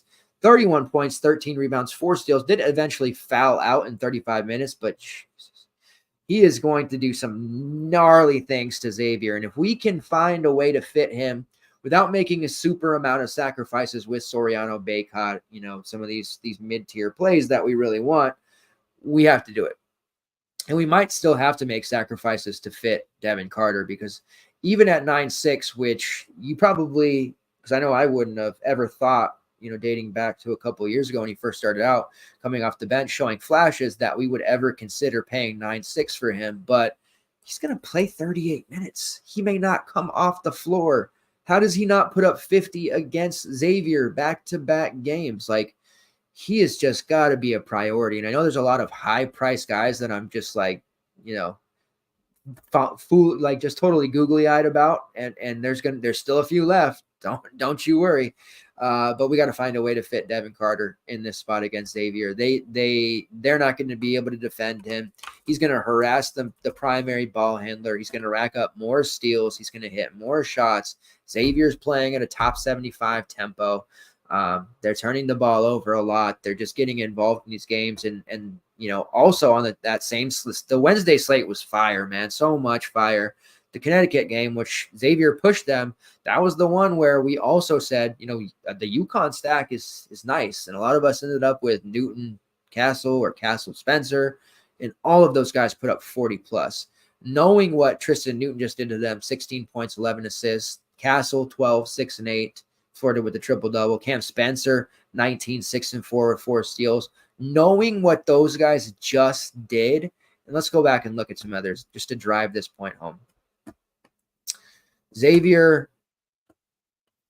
they absolutely nutted against Seton Hall, so that's a bad example. We won't use them, but they blew the doors off Seton Hall, and Richmond kind of had a bad game, but he still had 4 steals, 8 rebounds, 3 assists, 13 points, like still filled it up, right? Didn't have the best game for him. Then you go look at the St. John's game, Joel Soriano, 18, 14, 6 blocks, 5 assists, just pure domination. Naheem Aline had 15. Like, there is just so many guys going off against this team. Then you look at Villanova, who had a very balanced effort, but Hakeem Hart put up a damn near 30 off the bench against them, and Hart hasn't been offensively relevant since his freshman year at Maryland. Fast forward 4 or 5 years later, knocks down some threes, puts up 14, 5, and 3. The block, put up literally 30 fantasy points against these guys. They are just not able to hold any primary players down. You could even go back way back in the season when they played my Huskies. Severe Willer absolutely detonated. Frank Kepnong controlled the glass. Keon Brooks had a nice game. Corin Johnson had a decent game. This is just such a great spot for Devin Carter, knowing he's not going to come off the floor. So if I have to sacrifice one of Soriano Baycott to make it happen, that might have to be the case. And I don't want to have that happen, but I can't imagine with only one, armed with one lineup, there's no possibility of fading Devin Carter for me. I actually wish he was 10-5 on this slate so that less people would be rostering him, and I would just find a way. I don't know if there's any Toy Story fans out there, how many of you have kids, but I will tell you that Jesse finds a way, and we're going to find a way to roster Devin Carter. As of now, his average for the season, 77.4% of the available minutes. By the end of the year, that's going to be like 98%. He has a 27% usage rate, has a 27% shot rate. He's making 39% of his threes, highest assist rate on the team at 21%. He now has the highest defensive rebounding rate on the team. Now the Hopkins is out at 23.3%, which is better than Josh Oduro. 3% block rate, 3% steal rate. Get out of here. Devin Carter is a nut. He is absolutely a nut. Looking back 2 years ago at South Carolina, he had a usage rate of 28%, but he didn't start a lot. He came off the bench. He had some spot starts, but overall, like, he wasn't that guy. Last year, he showed flashes as well. This has been a hugely impressive explosion for him. His usage rate in the last 2 games. Now, Hopkins went down early against Creighton. Carter's usage rate in that one, 36%. Without Hopkins, the entire duration against St. John's, 35%. Looking back with Hopkins, 24, 22, 20, 29, 18, 25. Like, there's a noticeable spike here in Carter's, responsibilities. He's rebounding more. He's taking the shots left behind by Hopkins, which was an absolute F ton. And looking at the rest of the roster, guys like Jaden Pierre are going to absorb shots too. But damn, Devin Carter, he needs to be priced above 10K ASAP. And I think after this game, he won't be below 10K again. He can't be. He just can't be, because I don't know that he'll stop putting up 50s. I'm really gung-ho tonight. I'm in a real good, considering what the Husky football stuff that's going on right now, I'm in a considerable good mood and feel very positive about the slate coming up here for us. So even though before the show, I'm having to clarify myself about Will Rogers, status of throwing footballs with a Husky jersey during the Natty for a team he didn't play for this year, to now transferring out and following DeBoer to Bama. Like, I don't have a problem with Will Rogers transferring. I'm going to sidebar here for a minute.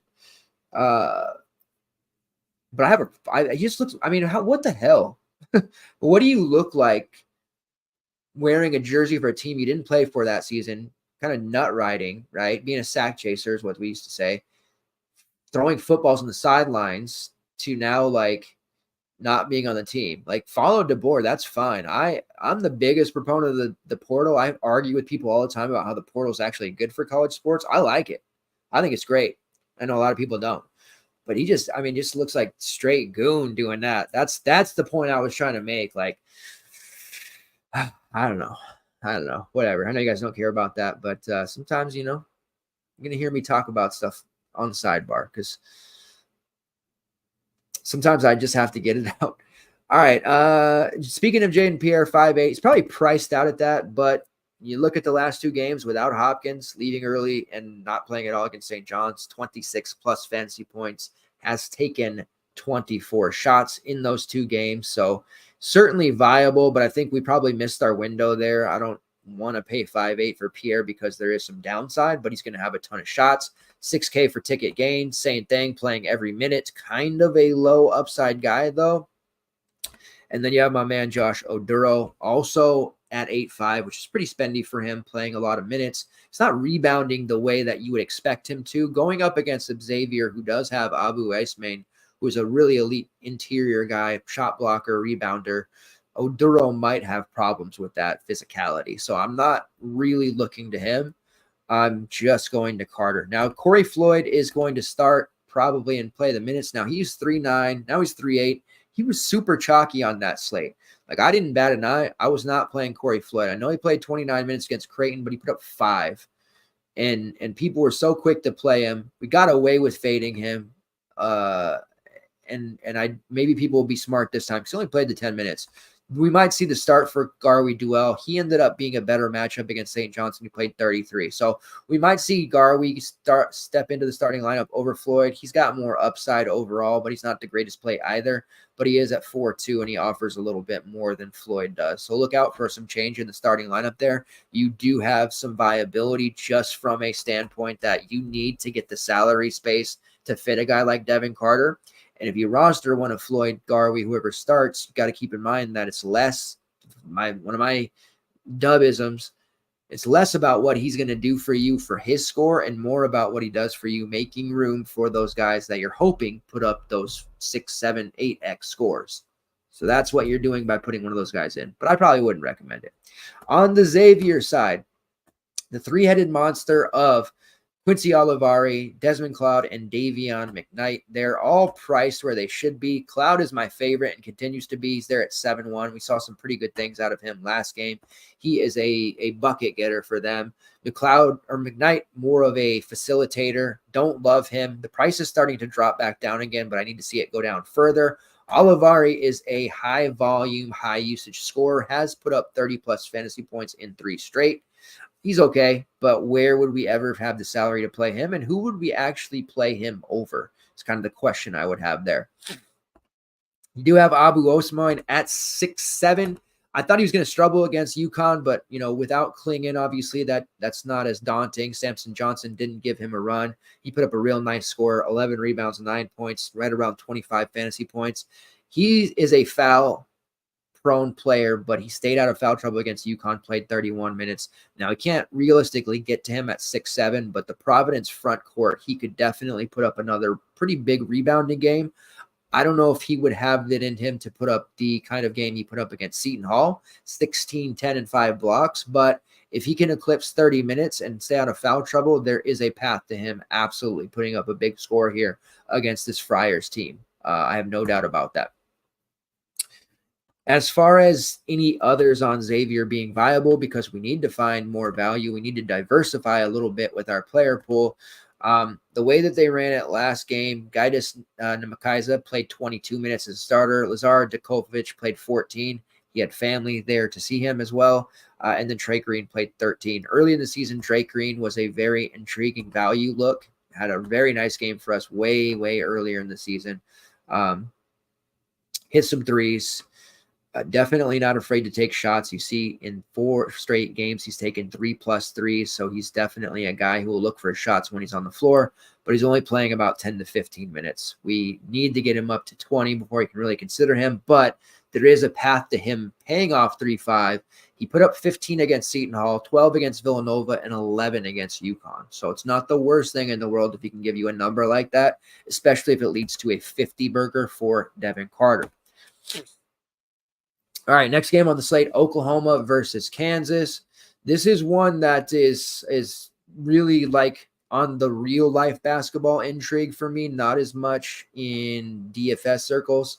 Kansas is 6.5-point favorites, which I automatically disagree with. However, I will not bet against Kansas at home. And I was very heavy on Kansas. I didn't think that they would struggle against UCF, but you have to really consider in college basketball that home court is a very big equalizer and fixes a disparity between teams pretty quickly. So I'm not going to bet this one because I know better than take against Kansas at home, but I do think Oklahoma stays in this one throughout. Total of 143 at this current moment. Now, what a letdown game for Kansas, right?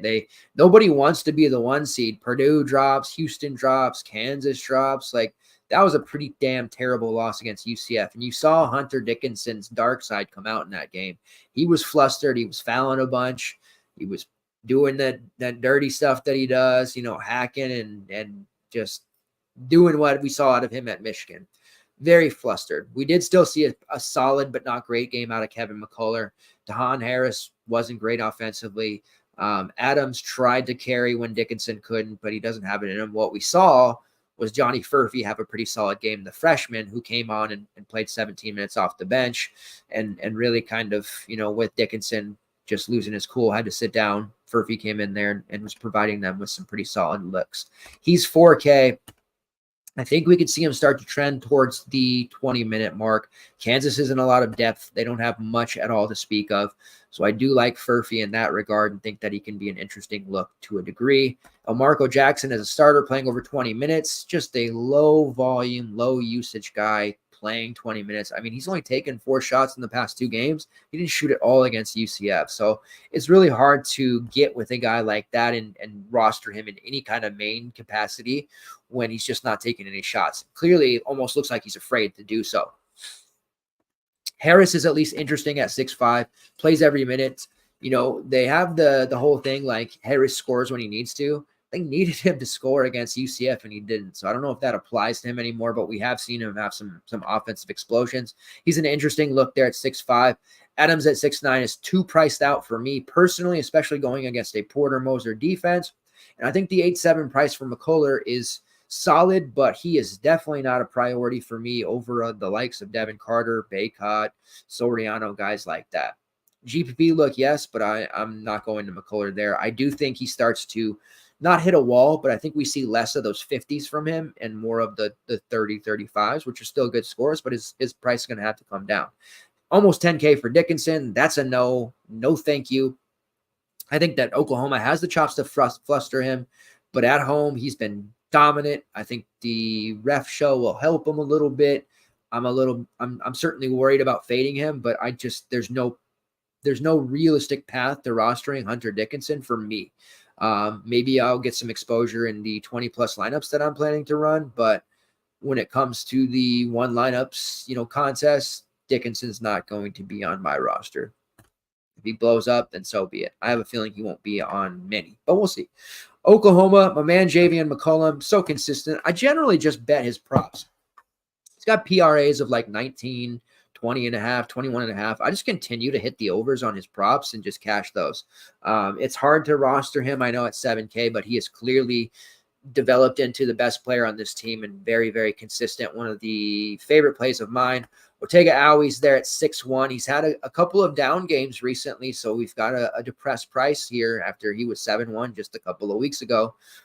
Playing second fiddle, the minutes have gone down a bit recently, and what happens with Moser is if you're not playing your A game on defense, he's not afraid to bench you regardless of how good you are on offense. So we've seen Aui miss some minutes here recently. Makes him a little bit of a middling play at best there. Milos Uzan put up 40 against TCU.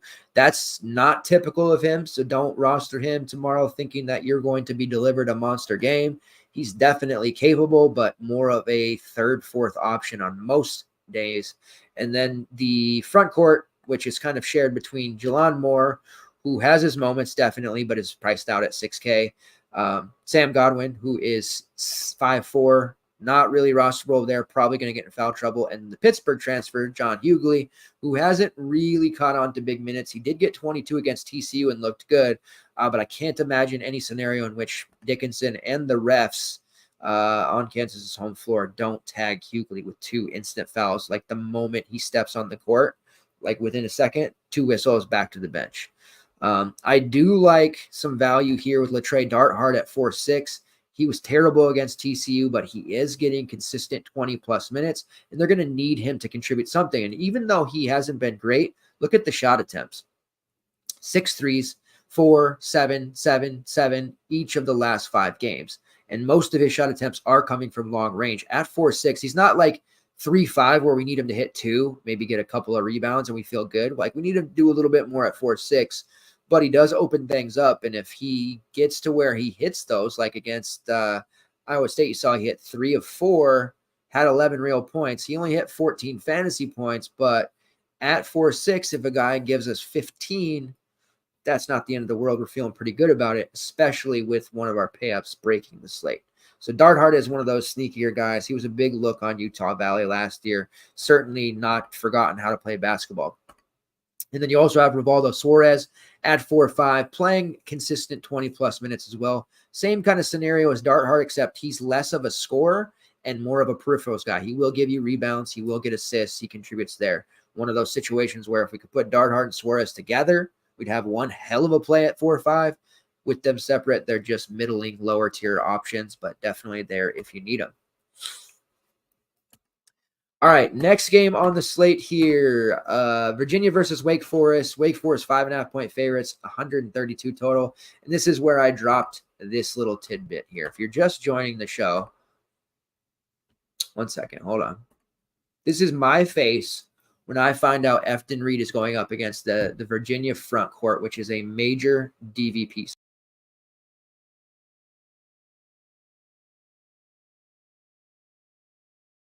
That is how I feel when I see a player in the front court to the caliber of Efton Reed going up against a totally overmatched Virginia front court. Now, if you haven't been rocking with us the whole season and into last year and even the year before that, you might be confused because you might be thinking with Virginia, and that's low total. They're an elite defense usually. Like, why would we ever want to use anybody against Virginia? And I'm going to tell you why. Their team, the way it's composed, they're obviously playing slow. They play great defense, but their front court is so lackluster, and they are making some changes to try and rectify that. We're seeing Blake Buchanan, who's the near 7-foot freshman, get some more minutes. Jake Groves just incapable of defending any, borderline elite big, yes, but even like average to slightly above average front court players are able to detonate against this Virginia team. And you might look at the last couple of games and say I'm a liar, which would be fair. DJ Burns, 22 minutes, 6 points, 2 rebounds. Just he didn't have it going.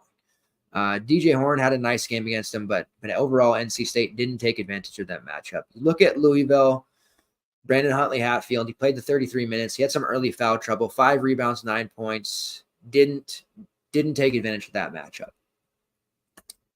You have to go back to Notre Dame back on December 30th when Notre Dame got hot from 3 and buried them, which we said if Virginia gets into a situation where a team gets hot, they don't have the offense to keep up, but they also especially get burned down low. And it wasn't Tay Davis. It was Kerry Booth, their other front court player, who was a freshman. 17 points, 9 rebounds, 2 steals in that spot. He was completely unstoppable against Virginia in the second half. Then you go back and look at Memphis. They beat them by double-digit points. That was a game in which I used the immortal Malcolm Dandridge at 5K, which I normally would never use him. 9 points, 8 rebounds, 3 steals, completely detonated. Only played 21 minutes, but he was a problem for Virginia because of their front court deficiencies. You can go and look at the Wisconsin game. Stephen Crow, 15-10 against Virginia. A double-digit loss by Virginia to that team. You can go to early season neutral court against the Florida Gators. Micah Handlogden, 14 rebounds. Alex Condon, he had a couple of block shots. Tyree Samuel had 11 rebounds. Like, this is not a new thing. The last couple of games they've done well against, but note in Louisville, obviously, is Louisville. NC State, DJ Burns is a very hit or miss. Wake Forest is a team with a legitimate front court option in Efton Reed, who started his career at LSU ended up going to Gonzaga, didn't get to play a lot there. Him and Hunter Salas come here to Wake Forest. Efton gets his waiver to play right before the rest of everyone did. And he has been absolutely just gas since getting that waiver. And he's been very tough for all teams. And he's only priced at 6.8 after a tougher matchup against FSU. They did lose that game. He had 9 rebounds, 9 points, didn't pay off the 7K price point, which gives us a slight discount there. But at home against Virginia, this is a really tasty spot. And you see some of the things that he's been doing against Miami. 11 rebounds, 5 blocks, only 2 real points, but 28 fantasy points. Boston College, 13 points, 14 rebounds, nearly a 40. He won't be rostered by the masses because people still fail to recognize that this is a DVP spot. And especially when you look at it as sports is really a like, what have you done for me lately type of thing.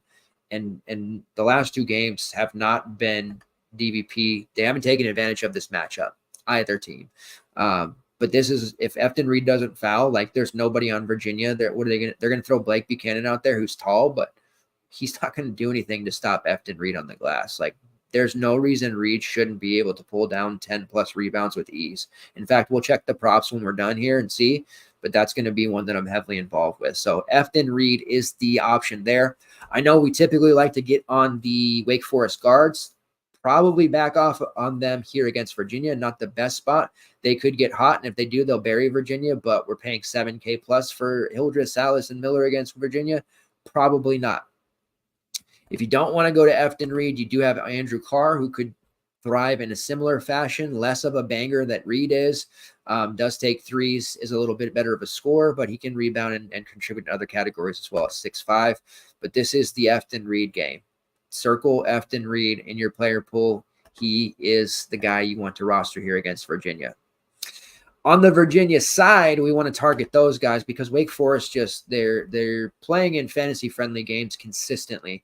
The only problem is this Virginia team is they're boring, obviously always, but it's more so this year than usual. They don't have the trifecta of DeAndre Hunter, Ty Jerome, Kyle Guy, and they haven't for a while, but they're so uninspiring for DFS purposes. Beekman there at 7.6. You know what you're going to get with him. It's going to fill it up, statistically speaking, assists, rebounds, steals. He'll score a little bit, but 7.6, it's just a little bit high of a price. Now, I know it's cheaper than what he's normally been, but it's still not cheap enough for us to get involved here, especially with the type of lineup that I want to make. The next option at 6.9 would be Ryan Dunn. Now, I do like Ryan Dunn actually quite a bit, and I will have GPP exposure in more balanced builds or ones in which I'm not going to be able to pay for Devin Carter or some of these other expensive guys. I will be running Ryan Dunn against Wake Forest. I think he matches up well against them. He is one of their better rebounders, just a very physical defender, starting to improve his scoring, at least recently. He's not the best shooter, but what he's been doing is generating points on drives, and you're seeing the last couple of games that he has been able to actually score, he's putting up some big numbers, 30-plus fantasy points in back-to-back games. So Ryan Dunn is the guy that I like the most from Virginia. He'll be one that I have some decent exposure to, no doubt. Isaac McNeely, I think he's priced up enough now to where we don't have to just auto-click him in. The last couple of slates, he's been way too cheap. Obviously, against Louisville at 4-5, that was a joke.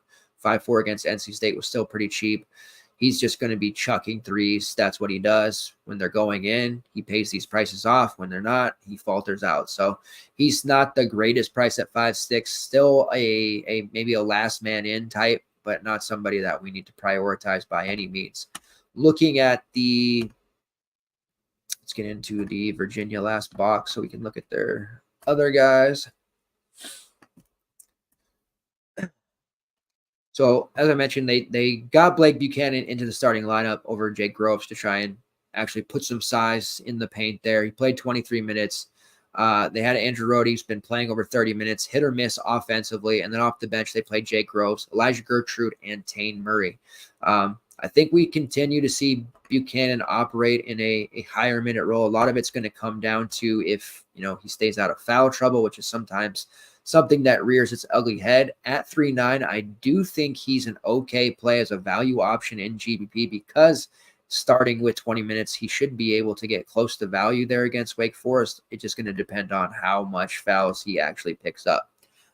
Still like Leon Bond. He only played the 4 minutes against NC State. I didn't see an injury there.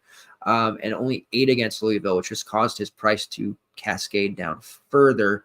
I do think he's okay as a one-off large field alt play because before that he was playing consistent 20 minutes and one of their better bench pieces. So I do foresee him being a pretty good option for this team next year. Depending on if there's any ailments or issues there, I do want a little bit of exposure to Leon Bond as well. All right, last game on the slate, San Diego State versus New Mexico. And we get to another spot with a pay up in Jaden Leday that is just so tasty.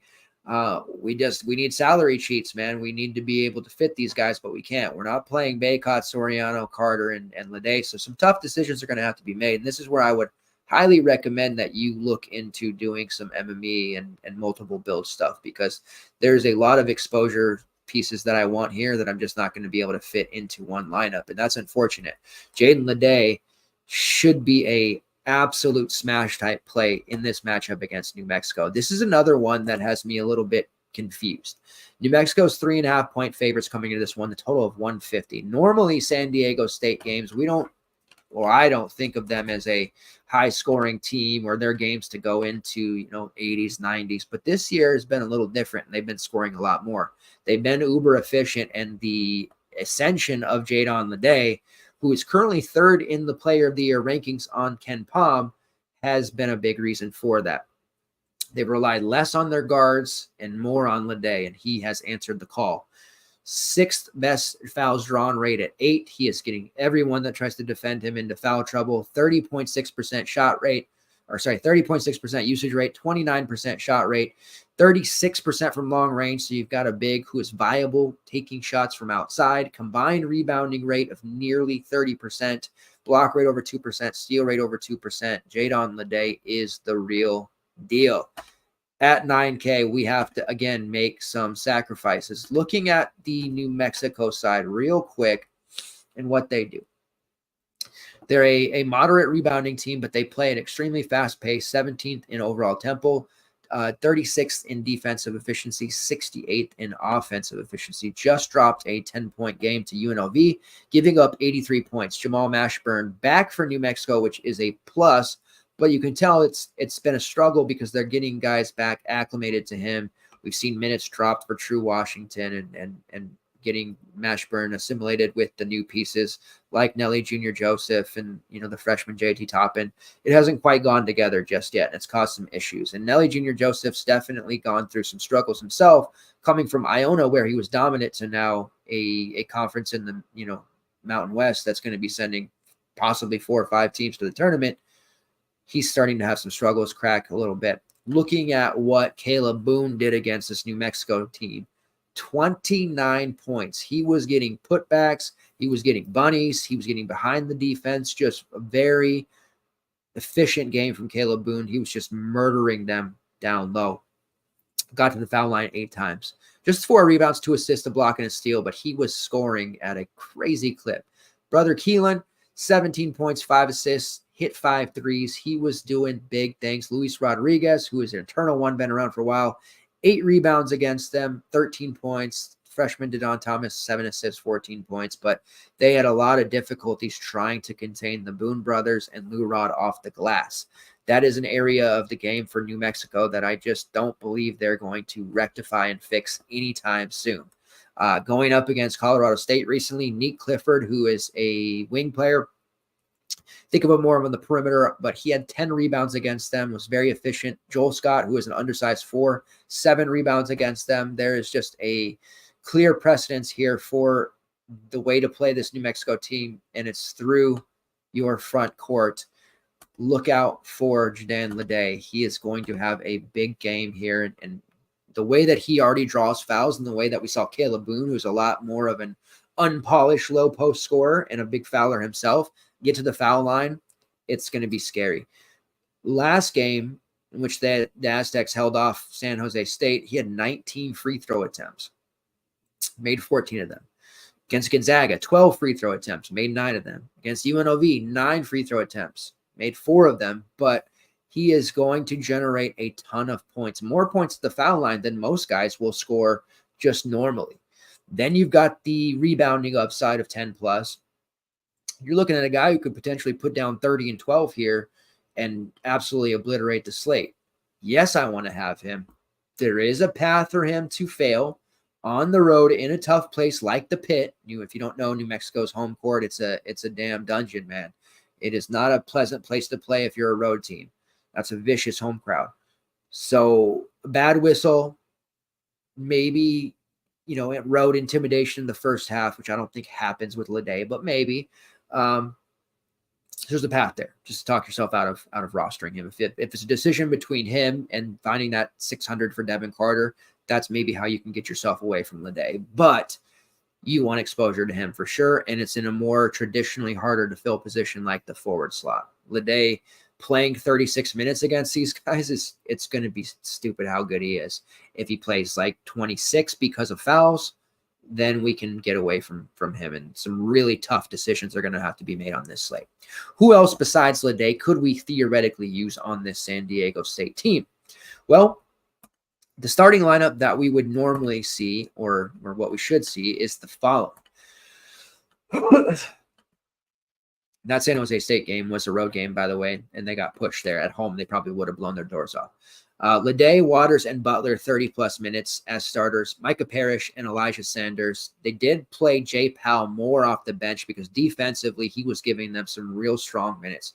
Not going to offer a lot offensively or in the stat sheet, but he alters shots, gets key steals. Like, they're going to start leaning on Powell for more minutes, and he's going to steal minutes directly from Elijah Sanders.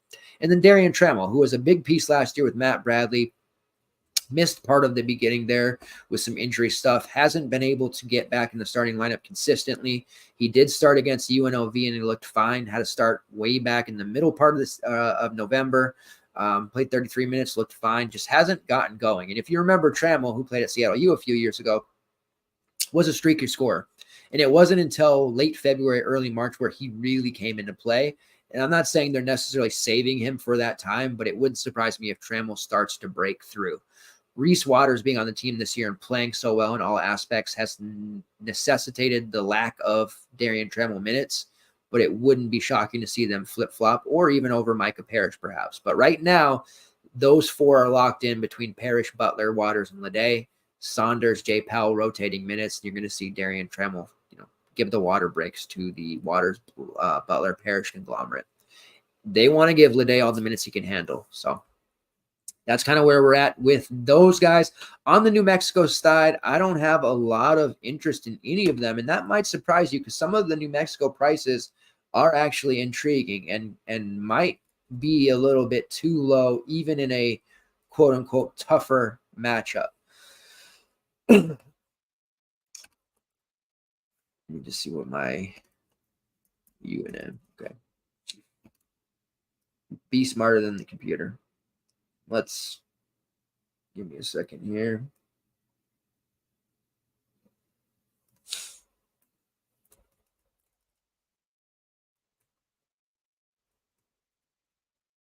All right, there we go.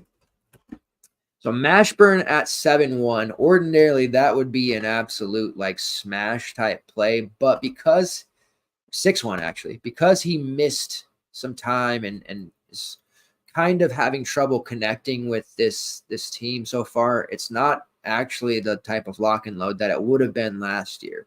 His minutes have trended up and he's playing a consistent 30, but this isn't the best spot against the SDSU guards. And outside of scoring, we're not going to get a whole lot from Mashburn. He's still taking a ton of shots, but there's just something lacking there with his game, and it's kind of got me worried right now. But I do recognize 6-1 is an appealing price tag for him. Ordinarily, that is a spot that it's hard to get away from.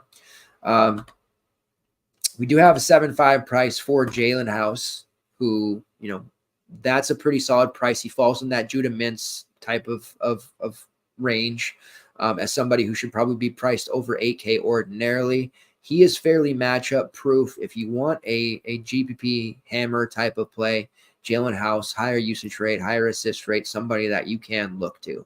With the type of lineup that we're looking at or what I've talked about, there isn't any room for a luxury like Jalen House, but he's absolutely a type of play that could win you the seat tomorrow. No doubt about that. The freshman at 6'7", JT Toppin, he's been fantastic. Kind of in the running for freshman of the year in the Mountain West. He is somebody who is a real problem for most defenses to handle. Wouldn't be the case against the Aztecs. I do think his rebounding numbers will suffer here, but he has been one of the best players on this team for most of the season, even as a freshman. Donovan Dent taking a lot of what Mashburn did. That's been part of the problems for why Mashburn's production hasn't been there. They've cannibalized each other a little bit, and now that's starting to affect Dent a little bit as well, who had just 10 against UNLV. He did have 32 against Wyoming, but we're seeing a lot of lower 20s games from him with Mashburn around, and it's made both of them kind of lackluster overall plays. Nelly Jr. Joseph, I think, is priced up too high at $7K, even though he's fallen $700. He's a long way out from his 50 against a lackluster opponent. In the Mountain West, he has had far less games. So far, it's early, but he does not look all that comfortable going up against Mountain West defenses just yet. Don't want to completely write him off, but I going up against the Aztecs front court, I think he does have a lot of problems and struggles overall here. Value-wise, True Washington, Jamal Baker, these are all lower-end options. You're going to get about 18 to 22 minutes from those guys. True Washington at 5'2", probably just a touch out of play for us. If he was in the 4 or 5 range, I would certainly be interested. The problem is he could see 20 minutes, but with Mashburn starting to play 30 or more, those are coming out of his total as well. He's had some games where he's played 7, 11, 12 minutes. It's very risky to use him for that purpose. All right, that ends the slate. The core that we would be looking at, and it's there's a lot of plays. Let me tell you, there is a metric F-ton of plays on this slate, and I've got some of the afternoon and night mixed in here, so let me just clear this out. Later on, Dylan Dessou, by the way, she's 6'9". We got to be all over Dylan Dessou.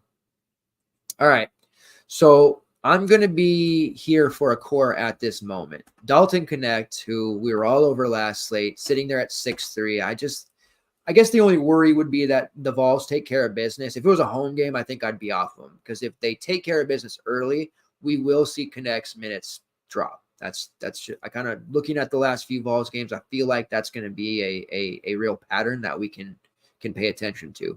But a competitive road game against a better than expected Georgia team, 30 plus minutes for Dalton Connect, 35 plus minutes for Dalton Connect. He has to be an absolute slam. So even at 6'3", that is the core play number one that we want a ton of. Now, this is where it gets tricky, because there are so many options that I like, right? Like Wade Taylor, Devin Carter, Armando Bacot, Joel Soriano. Like, there are a lot of goodies here in these 8K or above range for pay-ups. Can't play them all. We have to make some tough decisions. It's hard to get away from Devin Carter, but I feel like it's a disservice for me to core somebody that expensive and hamstring you like that. But just know that I'm going to be doing all I can to roster Devin Carter. Core play number 2 is going to be not Tyrese Radford, although I think he'll be mega chalk, and that would be the responsible thing to do, and I will have him, but Wade Taylor. I love this spot for Wade Taylor against Kentucky. Highlighted all the reasons why during that game breakdown. I think a lot of people will be hesitant to roster 2 from the Aggies because of, the kind of negative connotation that team has as a stack and games they're involved with, but they're playing a lot different this year in terms of they've been involved in some higher scoring games. They're still a physical team, but this Kentucky matchup and the tempo boost is just going to really favor Taylor. So the 7-6 price to me is a really juicy opportunity for him to hang a big number of 40 plus fantasy points. So Dalton Connect and Wade Taylor, but Devin Carter and Tyrese Radford are going to be heavily in the rotation, which I've made that perfectly clear to all of you. That should be no surprise whatsoever. This gives you an idea of where we stand here. Value-wise, there's not a lot that is super slam dunk. So we're going to have to get a little creative. We're probably going to have to make some sacrifices or plays that maybe we don't feel as confident in or comfortable with, but we're just going to have to bite the bullet and roll with it. So there is a couple of options here in the lower 5K range. And looking at the type of lineup I want to build, there's going to be probably 2, maybe even 3 players that end up being below 5.5 that I hate to use the term settle for, but that's kind of what we're probably going to have to do. So there's a contingency here. If, and it's in the same game, thankfully, Louisville, NC State. If Tyler Johnson starts or Trey White is back healthy or Okafor is available, then I think my core from this game will be on the NC State side because 5K Dennis Parker. However, if Trey White's out again, Tyler is not starting, Okafor is not available, and they try to pull that crap with Hersey Miller again, then I'm going to instantly be rostering Curtis Williams in damn near 90% of my lineups and splashing in some Caleb Glenn. So this is a contingency core for value. If everyone's available for Louisville, Dennis Parker on the other side. If multiple guys are out and Hersey Miller is sitting in the starting lineup again, Curtis Williams becomes a fat lock and load at 4 and 5. Caleb Glenn at 3-7 becomes a heavily in the rotation player. Thankfully, it's one of the first games on the slate, so we'll know early, and depending on that starting lineup, we'll be able to make a well-informed decision. Also, Joel Soriano and Armando Bacot are super underpriced. Roster them liberally. All right, let's get some props out of here. We're running long. I started late, so I know I'm going to be over 2 hours here. I appreciate all of you guys for hanging out with me tonight. All right, let's take a look at some props. We're gonna skip PrizePicks because they don't have a full board yet. But let's take a look at 2 in particular that I had just mentioned. If we have them, I want them. We're gonna go down here to Wake Forest, which those cowards at DK are not going to give us a rebounding number on FTN Reed. Do they know? Do they know about the secret DBP? They must. No FTN Reed props on DraftKings. That is a damn shame because I was ready to unload the clip. That's an unfortunate occurrence. Bacot 11.5 rebounds versus Syracuse. Over is -110. The under is -120. We're going to take the over on Bacot rebounds. I think this is one of those games where he has a massive rebounding game. The upside is literally 20 on the glass for him in this particular matchup.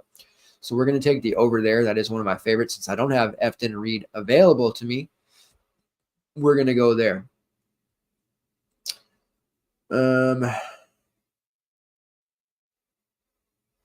Let's check combos. And then Jadon Lede. Let's take a look at what they're giving us here.